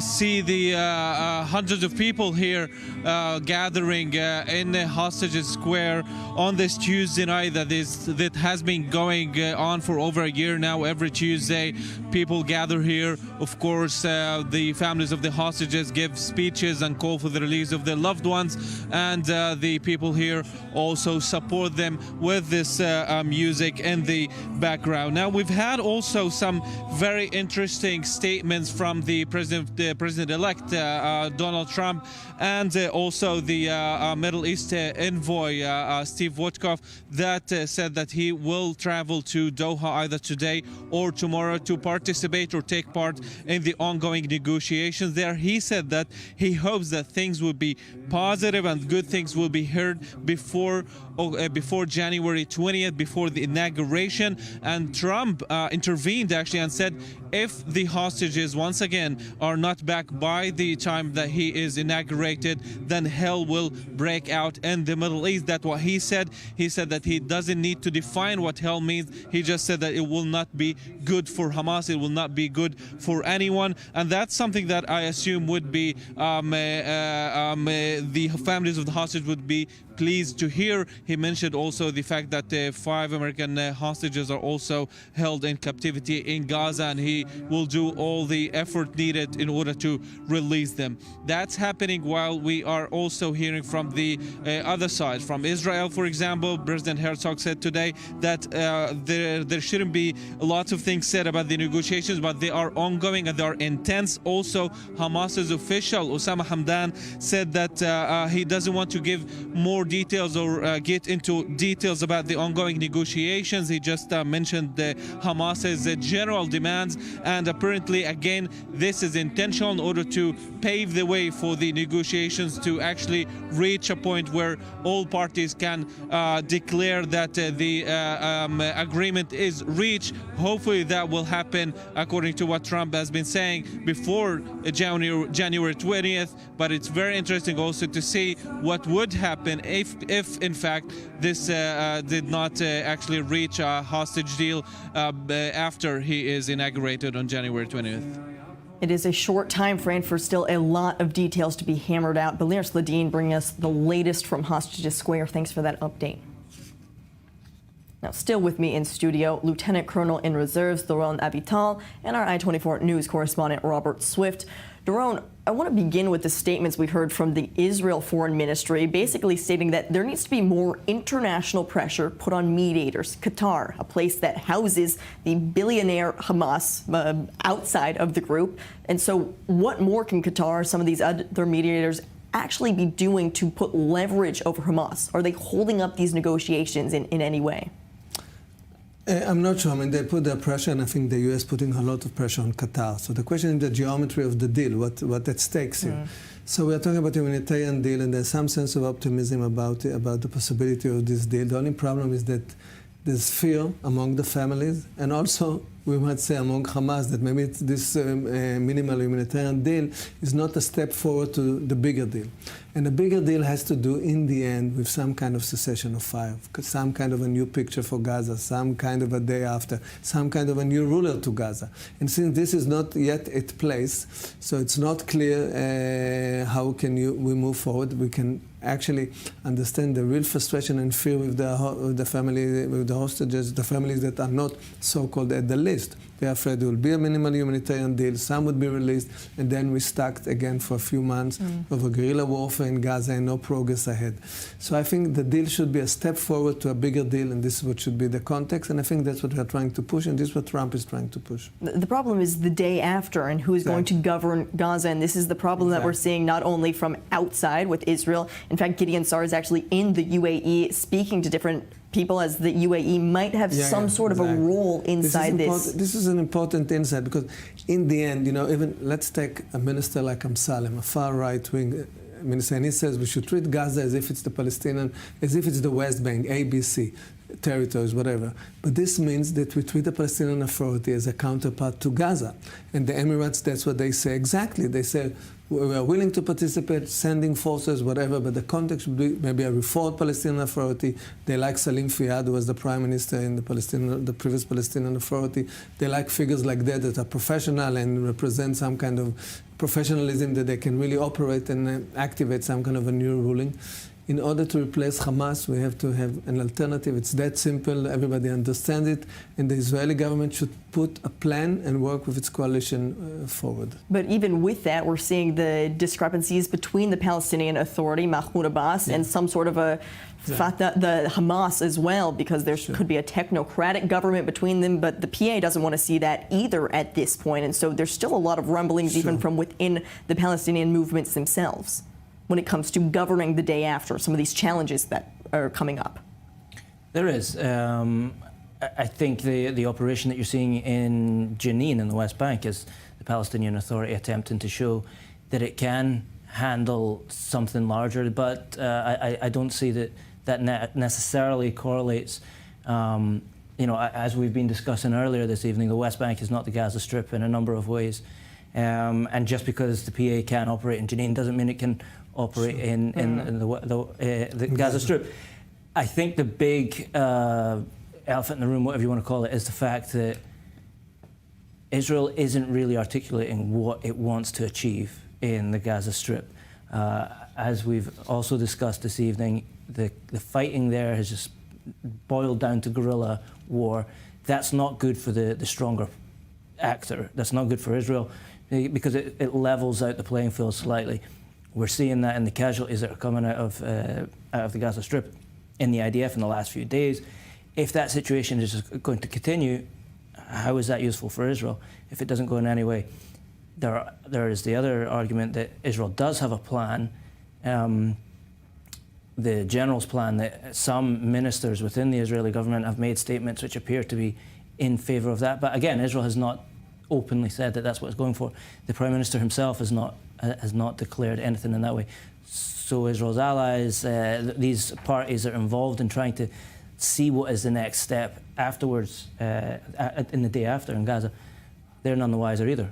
The greatest fear is that we bleed.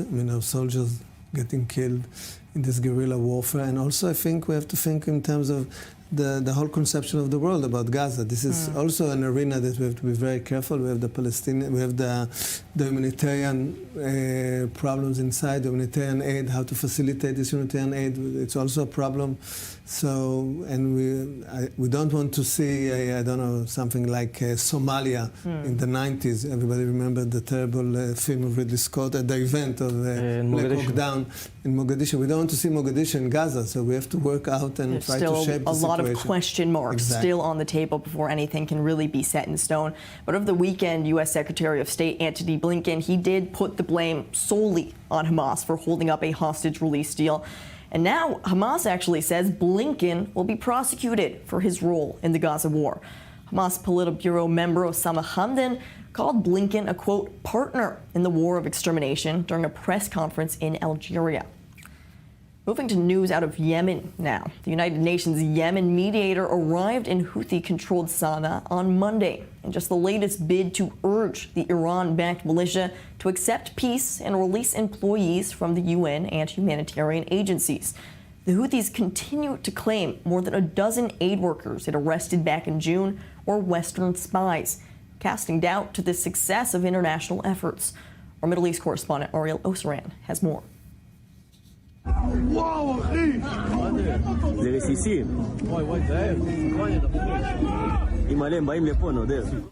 more than a year, Houthi attacks on Israel and international shipping routes seem to be only escalating.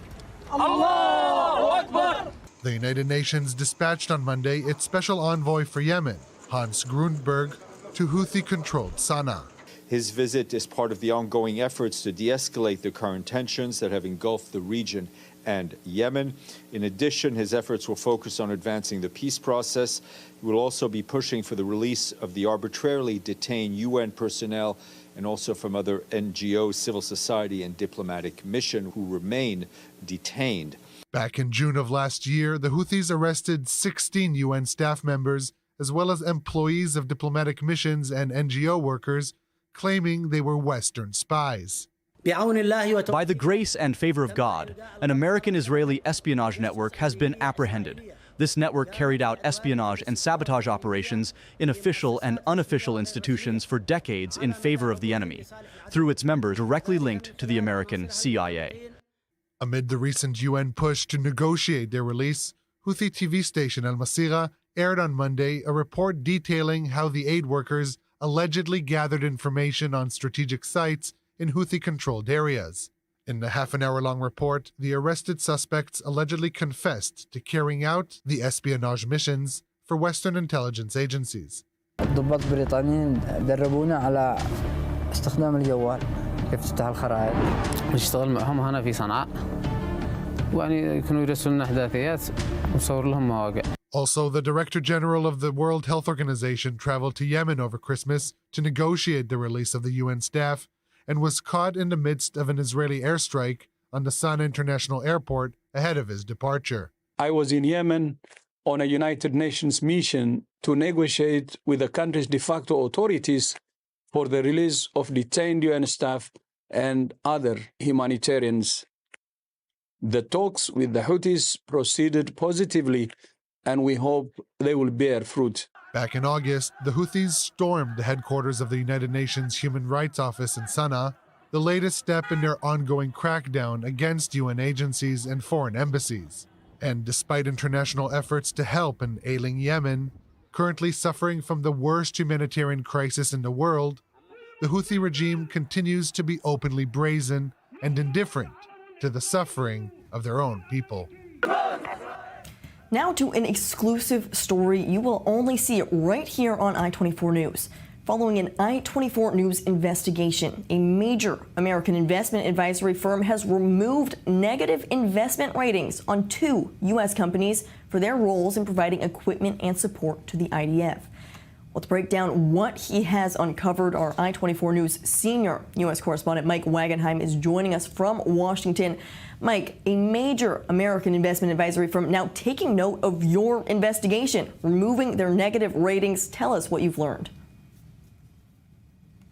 It's not so much that they took note of the investigation, it's that state agencies from across the country took note of the investigation and pressured a company called MSCI, a major investment firm based in New York, which hauled in some $725 million in revenues just in the third quarter of 2024 alone. MSCI issues what are called ESG ratings. ESG stands for environmental, social, and governance ratings. These are ratings that help socially conscious investors decide where to park their money, but it's also come under fire for being at times politically motivated, especially on the left side of the political spectrum. Now, we uncovered in an investigation beginning last year that MSCI was utilizing inherently anti-Israel sources such as Human Rights Watch and Amnesty International, sources that call for BDS, in developing these ratings for Israeli companies, several major Israeli banks, along with the Israeli military giant Elbit. Now, these ratings were assessed to these companies based on them providing services in Judea and Samaria, the West Bank,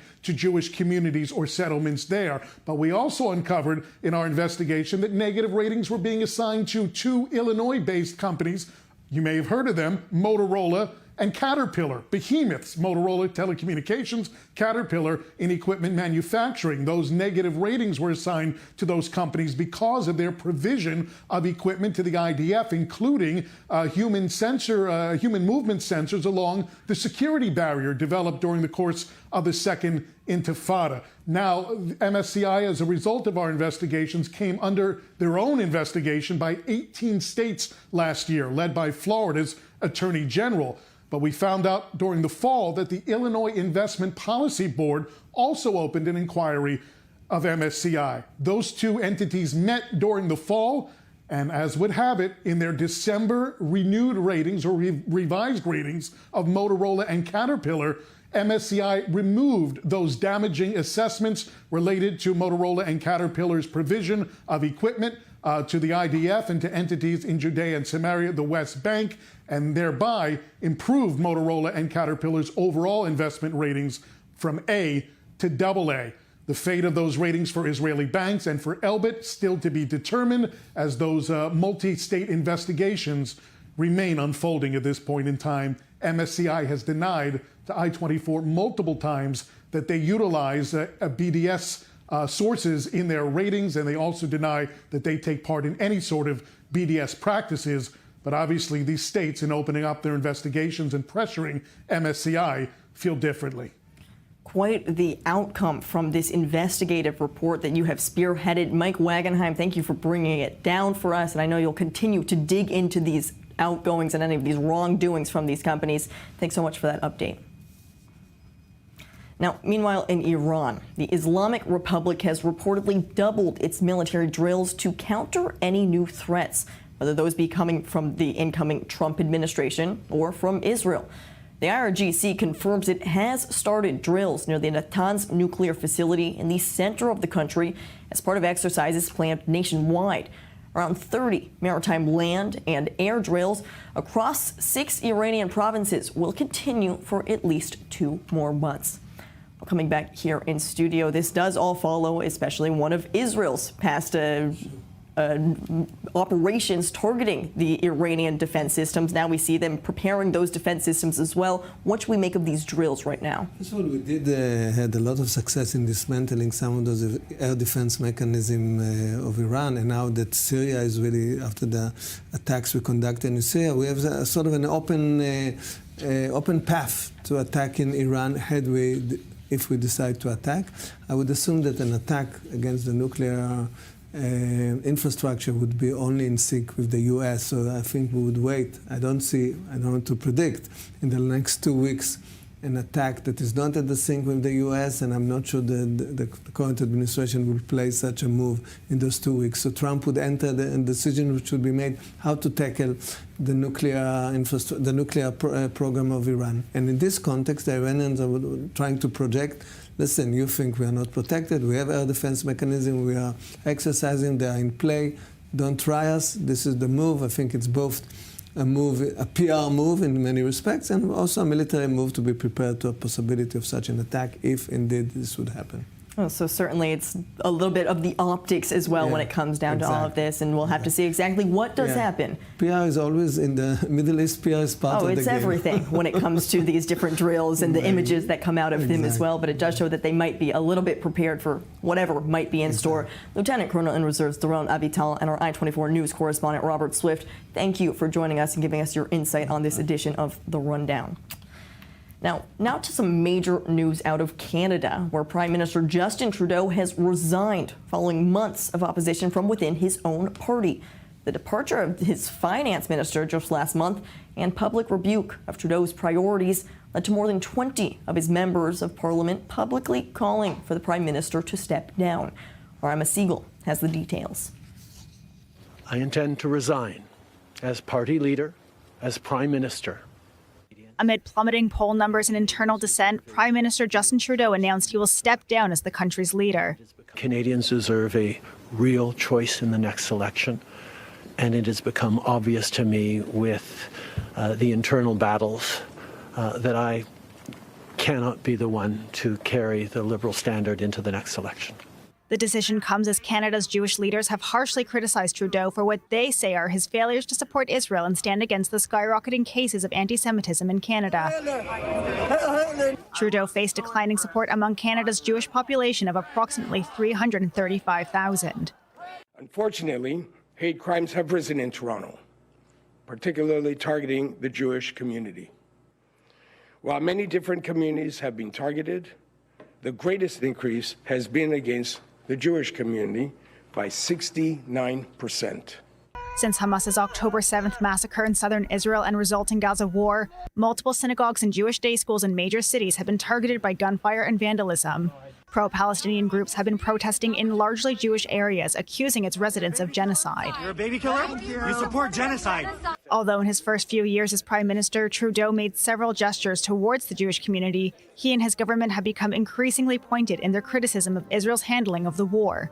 Last February, he made a joint statement with Australia and New Zealand calling for an immediate humanitarian ceasefire in Gaza. In March, Canada restored funding to UNRWA, the United Nations Palestinian Relief Agency, which Israel says has ties to Hamas, sparking an immediate response from one of the country's biggest Jewish institutions, B'nai B'rith Canada, shaming the Prime Minister for the decision.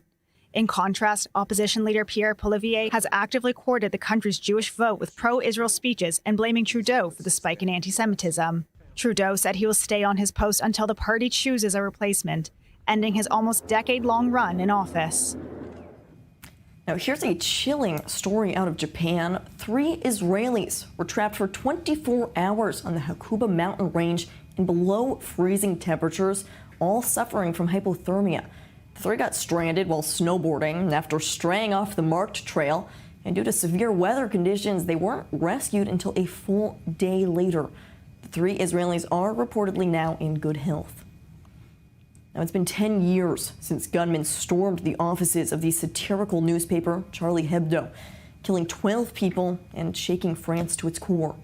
The nation paused today to honor the victims and grapple with the challenges since then. Our Jody Notelevitz reports.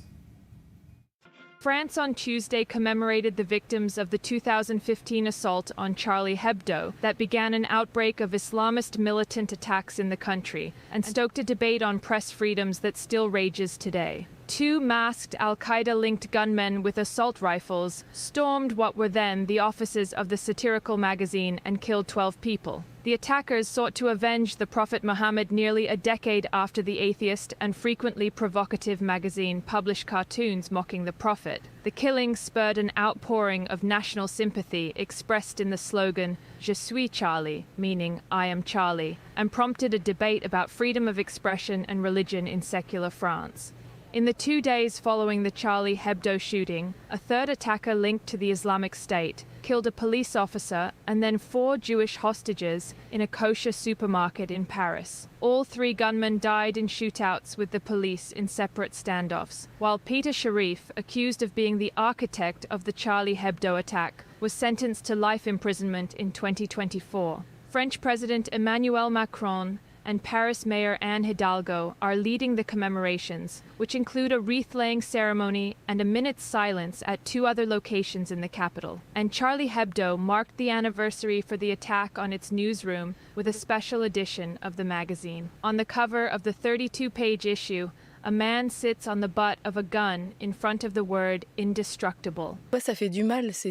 Sure, sometimes it's painful to think about January 7 because it brings back sensations that completely took us over and that will never leave us.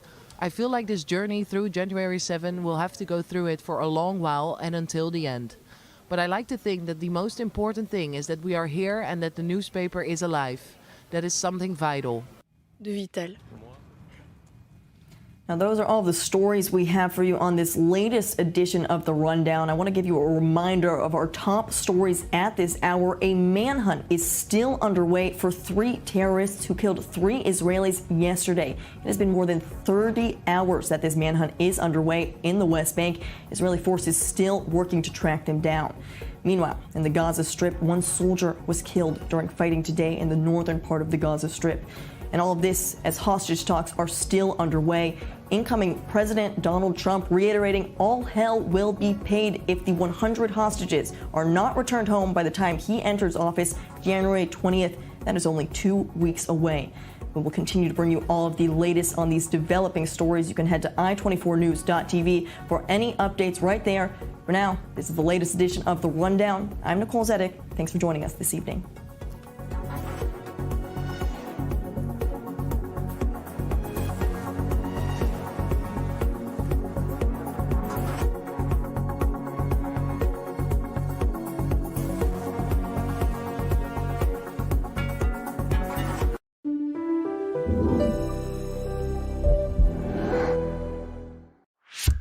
You live in Israel or you are preparing for your Aliyah? Congratulations. You have a smartphone? Perfect. Download the Olim app for free and discover everything we have to offer. Booking medical and administrative appointments, bills paying, debt verification, instant translation, contractor recommendation, request tracking, and much more. And if you can't manage it on your own, our team speaks your language and assists you with all your procedures in Israel, starting from 199 shekels per month, unlimited and for the whole family. Don't hesitate any longer. Download the app or contact us.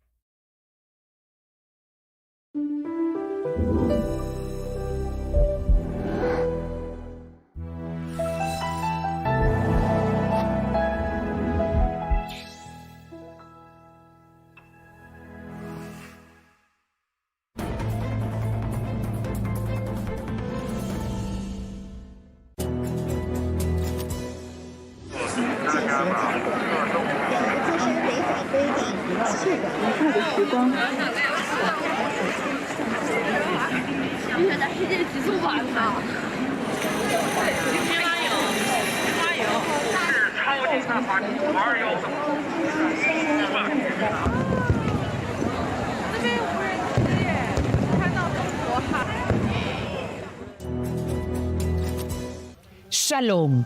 ¿Qué me trae por aquí? La necesidad impostergable de 600 millones de hispanoparlantes que ahora necesitan escuchar el mensaje judío e israelí en tiempos difíciles. ¿Cómo lograrlo? Cuento con ustedes para continuar llevando a lo más alto del mundo mediático una inquebrantable diplomacia pública al servicio de la verdad sin concesión alguna.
This broadcast is brought to you by Israel Bonds, the most direct and impactful way to support Israel. Invest now at israelbonds.com.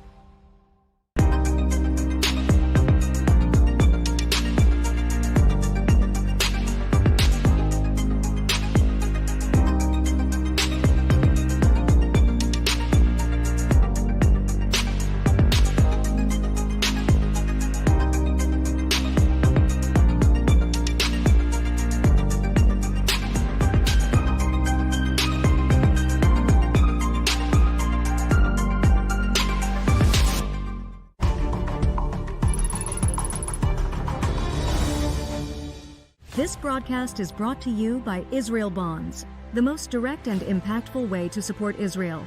Invest now at israelbonds.com.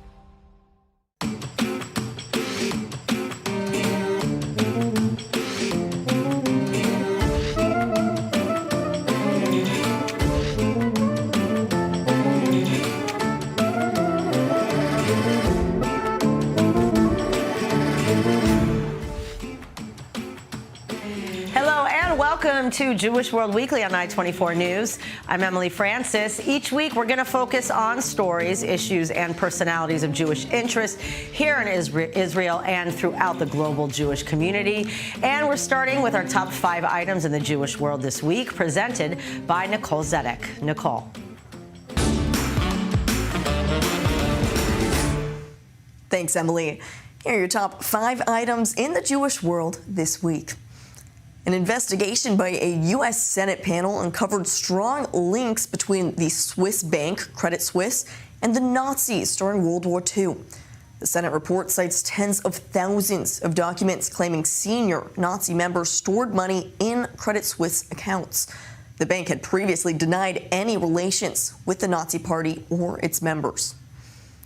Joe Biden has awarded Jewish businessman and philanthropist George Soros the Presidential Medal of Freedom, which is the highest civilian honor in the U.S. His son Alex picked up the award on behalf of George, who donated billions of dollars to left-leaning and Jewish charities and has been the target of right-wing, often anti-Semitic accusations. Other notable Jewish recipients include businessman David Rubenstein and fashion designer Ralph Lauren.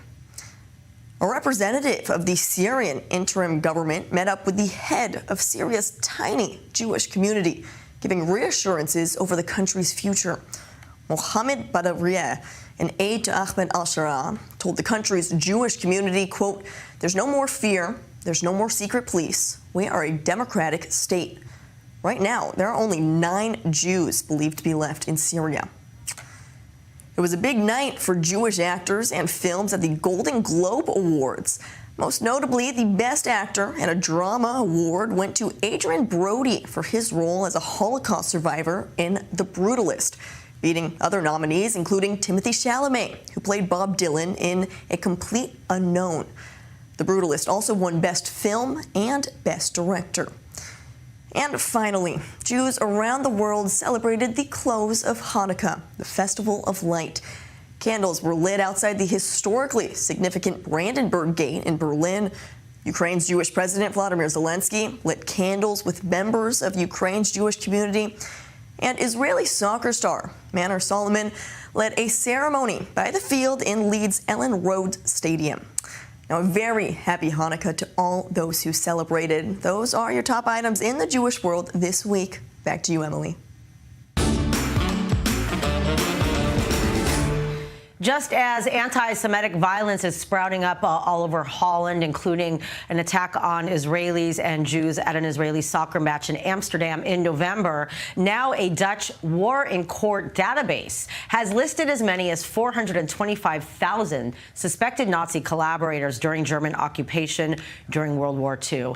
Joining us with more on this chilling discovery is I-24 News correspondent Owen Alterman. Hello, Owen. Hello. So being here, again, it's still chilling to think about what had happened and the extent of the violence in November. But now to uncover this information, a country not that big, 500,000 sounds like a lot of people. You're absolutely right. Emily, look, I look back at what the population of the Netherlands was, 1940, 1945. This is about 5% of the population. 1 out of every 20 people living in the Netherlands collaborated with the Nazis. Think about that. And it's interesting that it's taken this long to be able to reveal that. We know, of course, the story of Anne Frank. It shouldn't be such a surprise. Why take so long, you think, to uncover and release this information? Well, from what I gather, I think two reasons. Number one, obviously, the sensitivity, right? Yeah. And number two, there are data privacy laws, data protection laws in the EU that are complicated and sometimes problematic. And even now, the information about people who are still alive, obviously, not so many of them at this point, right? Yeah.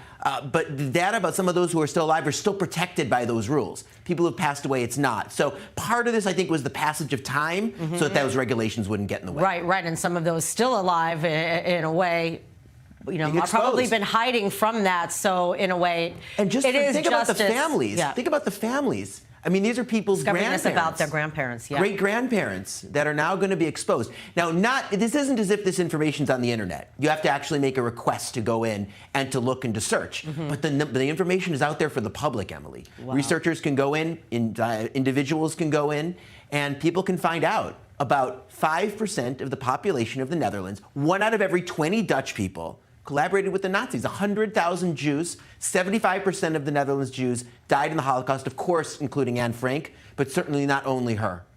It's just so chilling to think about it. And as what we saw in Amsterdam, it was really like what people described as a pogrom. It was brutal, in the street, violence. But, given that, we're seeing all over Europe, around the world, there are still Holocaust deniers. There are still some people alive to be able to tell the tale. But how do we fix this misinformation? Well, obviously there's denial, but the bigger problem that experts talk about is Holocaust distortion, right?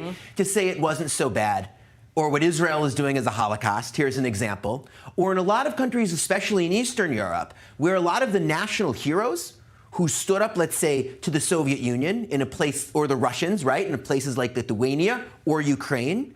They're national heroes because they stood up to the Russians or the Soviets, but a lot of times those same people, Emily, in one way or another worked with the Nazis. So there's a lot of sensitivity in these countries around these issues, because on one hand, these are real national heroes among their publics, but on the other hand, Jewish organizations in Israel make demands. But again, even we have to balance needs, right, and interests. How much does Israel insist on taking account of Holocaust and confronting Holocaust history in those countries versus having to work with these countries in the here and now, so inside the European Union or in Ukraine with its important position abroad? There are a lot of important questions, but coming back to the Netherlands, we'll say it again, 1 out of every 20 Dutch people collaborated with the Nazis. That's just, it's just staggering. It is staggering, and I'm sure it's just as bad in other countries. Should they release similar databases? It's absolutely.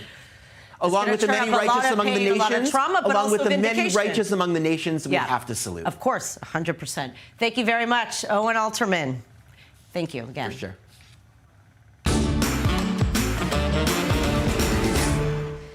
The world's oldest Olympic champion, dubbed the Queen of Gymnastics, passed away last week at a Budapest hospital.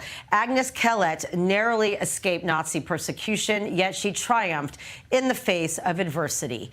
She went on to become one of the most successful female Jewish athletes in Olympic history. Here's more from I-24 News correspondent Jody Natelovitz.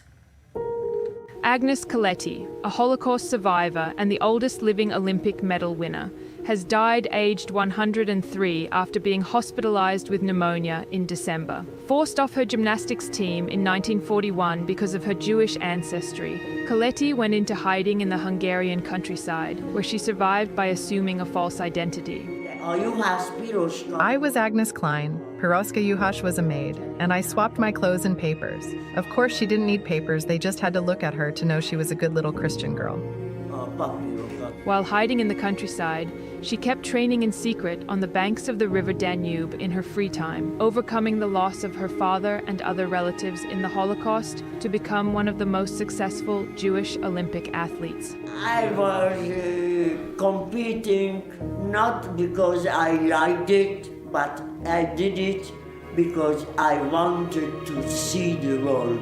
Resuming her career after the war, Khaledi was set to compete at the 1948 London Olympics, but a last-minute ankle injury dashed her hopes. 4 years later, she made her Olympic debut at the 1952 Helsinki Games, winning a gold medal in the floor exercise as well as a silver and 2 bronzes. In 1956, she became the most successful athlete at the Melbourne Olympics, winning 4 gold and 2 silver medals. While becoming the oldest gold medalist in gymnastics history at age 35 in Melbourne, the Soviet Union invaded Hungary after an unsuccessful anti-Soviet uprising. Khaledi stayed in Australia and sought political asylum, immigrating to Israel the following year, where she coached the Israeli Olympic gymnastics team until the 1990s.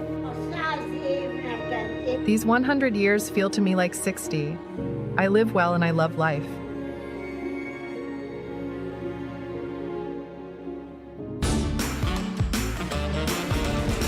Speaking of sports, a new sports program is turning dreams into reality for the most promising Jewish basketball players around the world. The Maccabi World Union has launched the inaugural year-long Maccabi Israel Sports Experience, where these young men get a chance to do what they love most while also getting the experience of a lifetime. Here's more in my next report from Kfar Maccabea.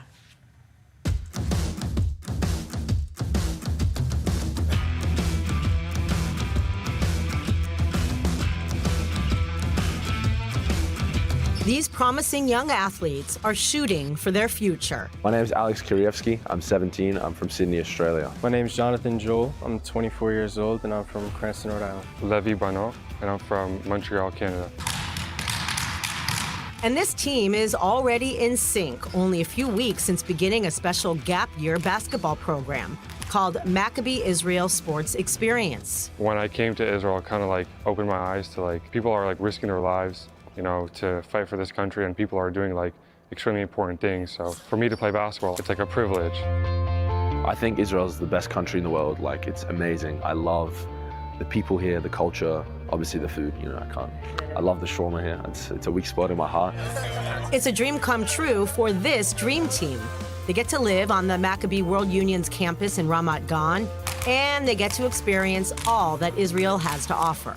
The bigger focus is to be able to play long-term in Israel, and Israel has professional sports opportunities unlike anywhere else in the world. So we're giving them a foot in the door to those opportunities.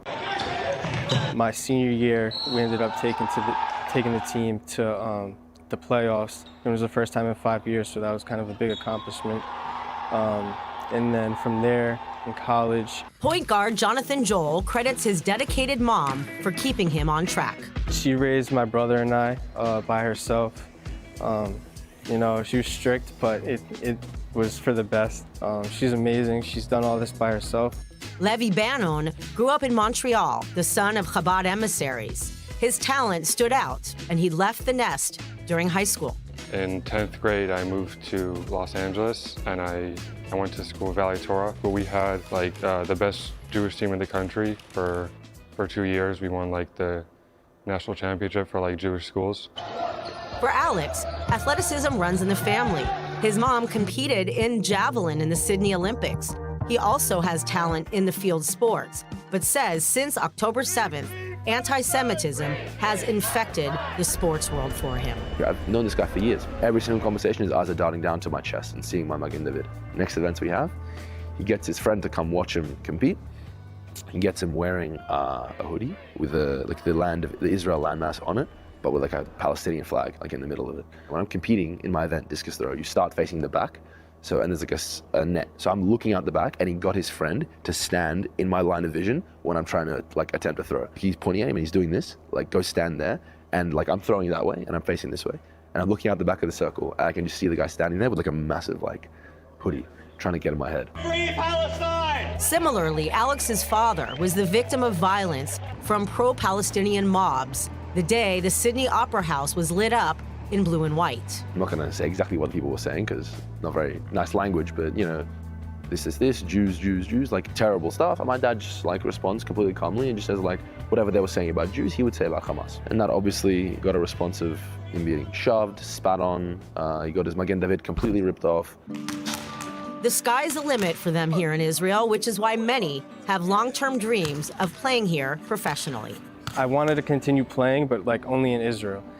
Kind of just to get in with the culture here, learn about my Jewish heritage. In terms of basketball, long term is definitely playing for a contract for next year. Israel? Yes, I love to stay here and play professionally here. Shalom from Israel. Am Yisrael Chai.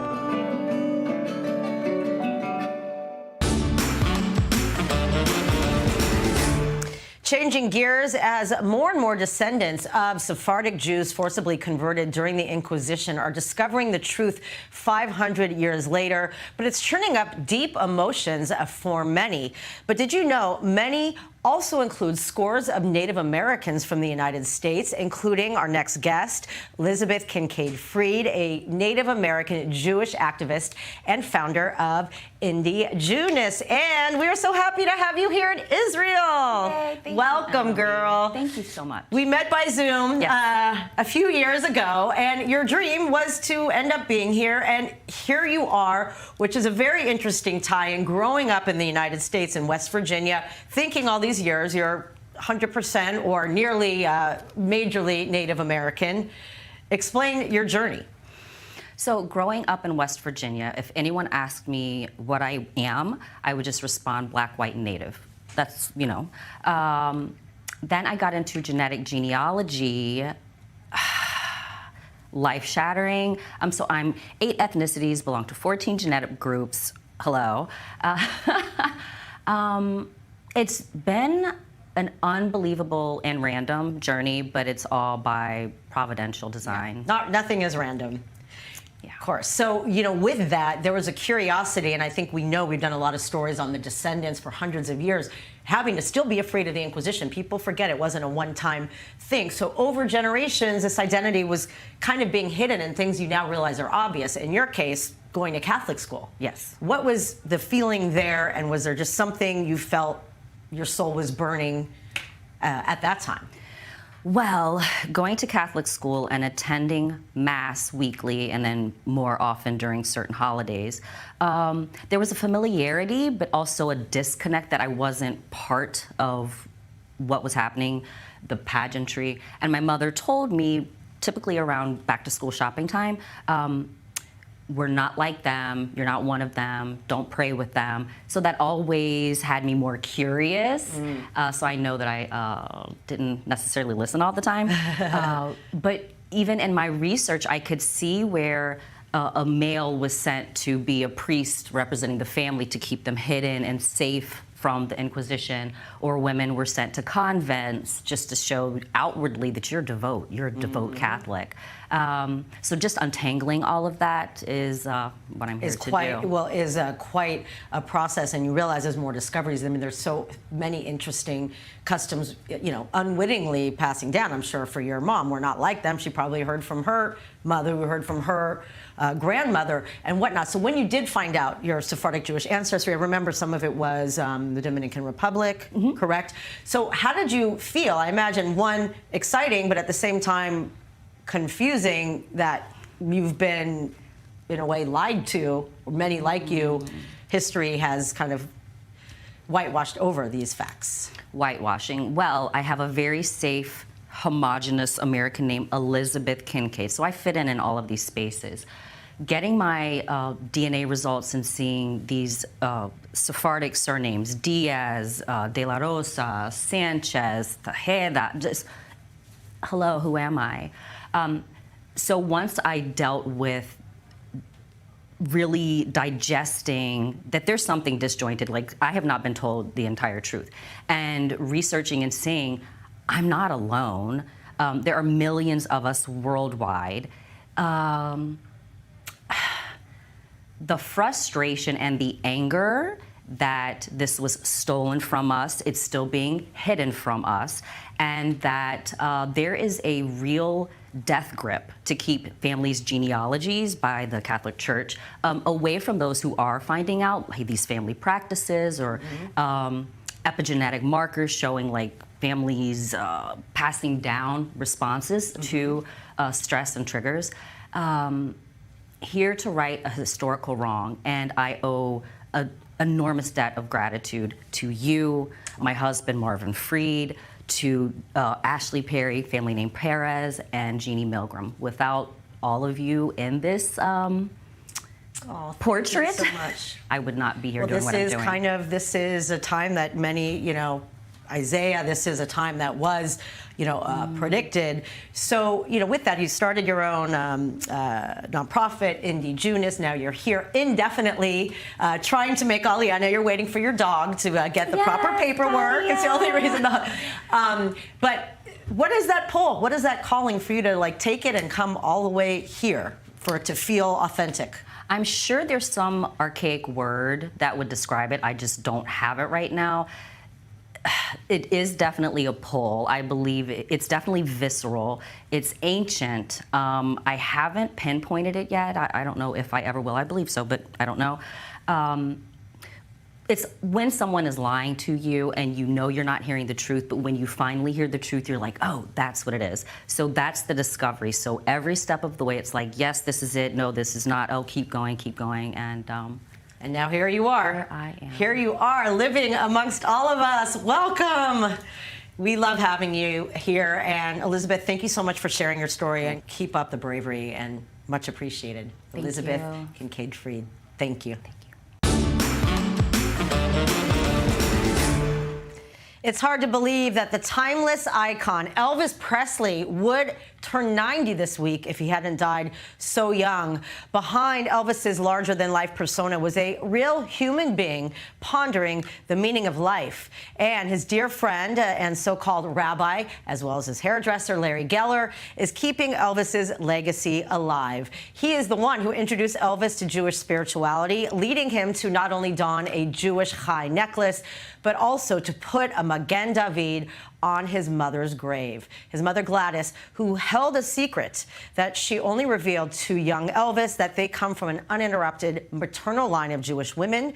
We are now so happy to have Larry Geller himself here with us. Larry, let's start with how you got started. You were an Angelino in the height of Hollywood, doing hair for the likes of Brando and Cary Grant, and then all of a sudden you're in Elvis's bathroom. Tell us what happened. So, I worked in Hollywood. We opened the very first men's hairstyling salon in America. And one day in 1964, my phone rang at the salon, and it was Elvis's people inviting me to go up to do Elvis's hair. Elvis was the celebrity of celebrities. I was so excited.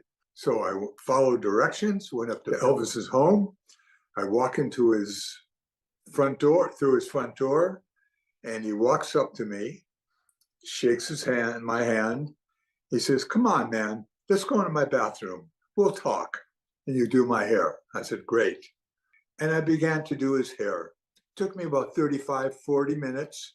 I spritzed it, and I'm looking at him in the mirror, and I'm saying, what do you think, Elvis? He said, "Ah, beautiful, beautiful." He spun around in the chair, and he put his finger right in my face and said, "Who are you?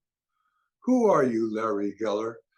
What are you really all about? What are you really into?" I was in shock. I couldn't believe it.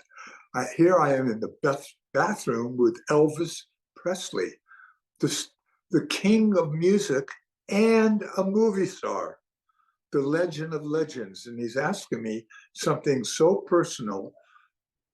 And I said, "Well, Elvis, you know what I do. This is what I do for a living. But I hear what you're asking me. What's more important to me, more than anything else, is my search for God." He says, "Whoa, man, wait, no. You have no idea, Larry. Please keep on talking, because this is what I secretly think about. This is what I wonder." And I did. I told him about my background and why I got to where I was in life. And he told me about his stillborn twin brother. And he said to me, "Why me, Larry? Why me?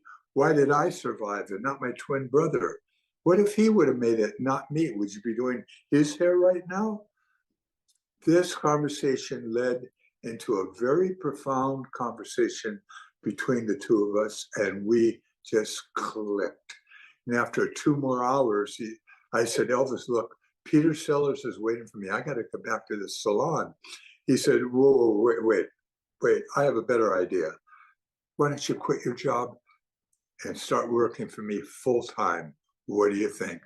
And that's how it all began with me and Elvis. Recently, we did an interview on the author of the book, The Jewish World of Elvis Presley, Roselle Chartok, but she's delving into so much. The Jewish community of Memphis embracing young Elvis when he was penniless, just had a dream. He even grew up as the Shabbos helper for a rabbi and his family who lived upstairs. Explain more about these influences and why they were so impactful for him. When Elvis first came on the scene, this was like 1956. Everything is Elvis. Gold record after gold record. He's the king of music. He is a movie star. He's on tour in San Francisco. And at that time, a man by the name of Rabbi Fruchter, who lived upstairs from the Presleys in Memphis, where Elvis was a Shabbos goy. And he always was very sweet to Elvis, gave him little candies, patted him on the head, and was very encouraging about Elvis being a singer. And when Elvis cut his first record, he didn't have a record player to play it on. Rabbi Fruchter gave him that record, his own record player. So Elvis is on tour in San Francisco at a place called the Cow Palace, packed with people. The media was there. There's a press conference, and Elvis walks out, and Elvis looks, and the commentator asked him a question, and he said, wait, see that man back there? That's my rabbi. Well, many have been saying for decades that Elvis lives, and even you said that he told you essentially, I am not dead, I live on. But if he didn't actually die young, he would be turning 90 this week, which is really just incredible to think about and to wrap our heads around. But where do you think he'd be in his journey if he were still alive today? At age 42, he was very ill, as we know. He was doing some drugs, and his nutrition was the worst, and never exercised. He would have gotten healthy. He would have been here.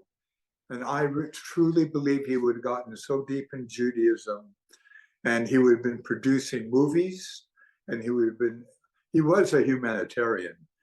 And breaks my heart to even think about it. 90th birthday. Wow.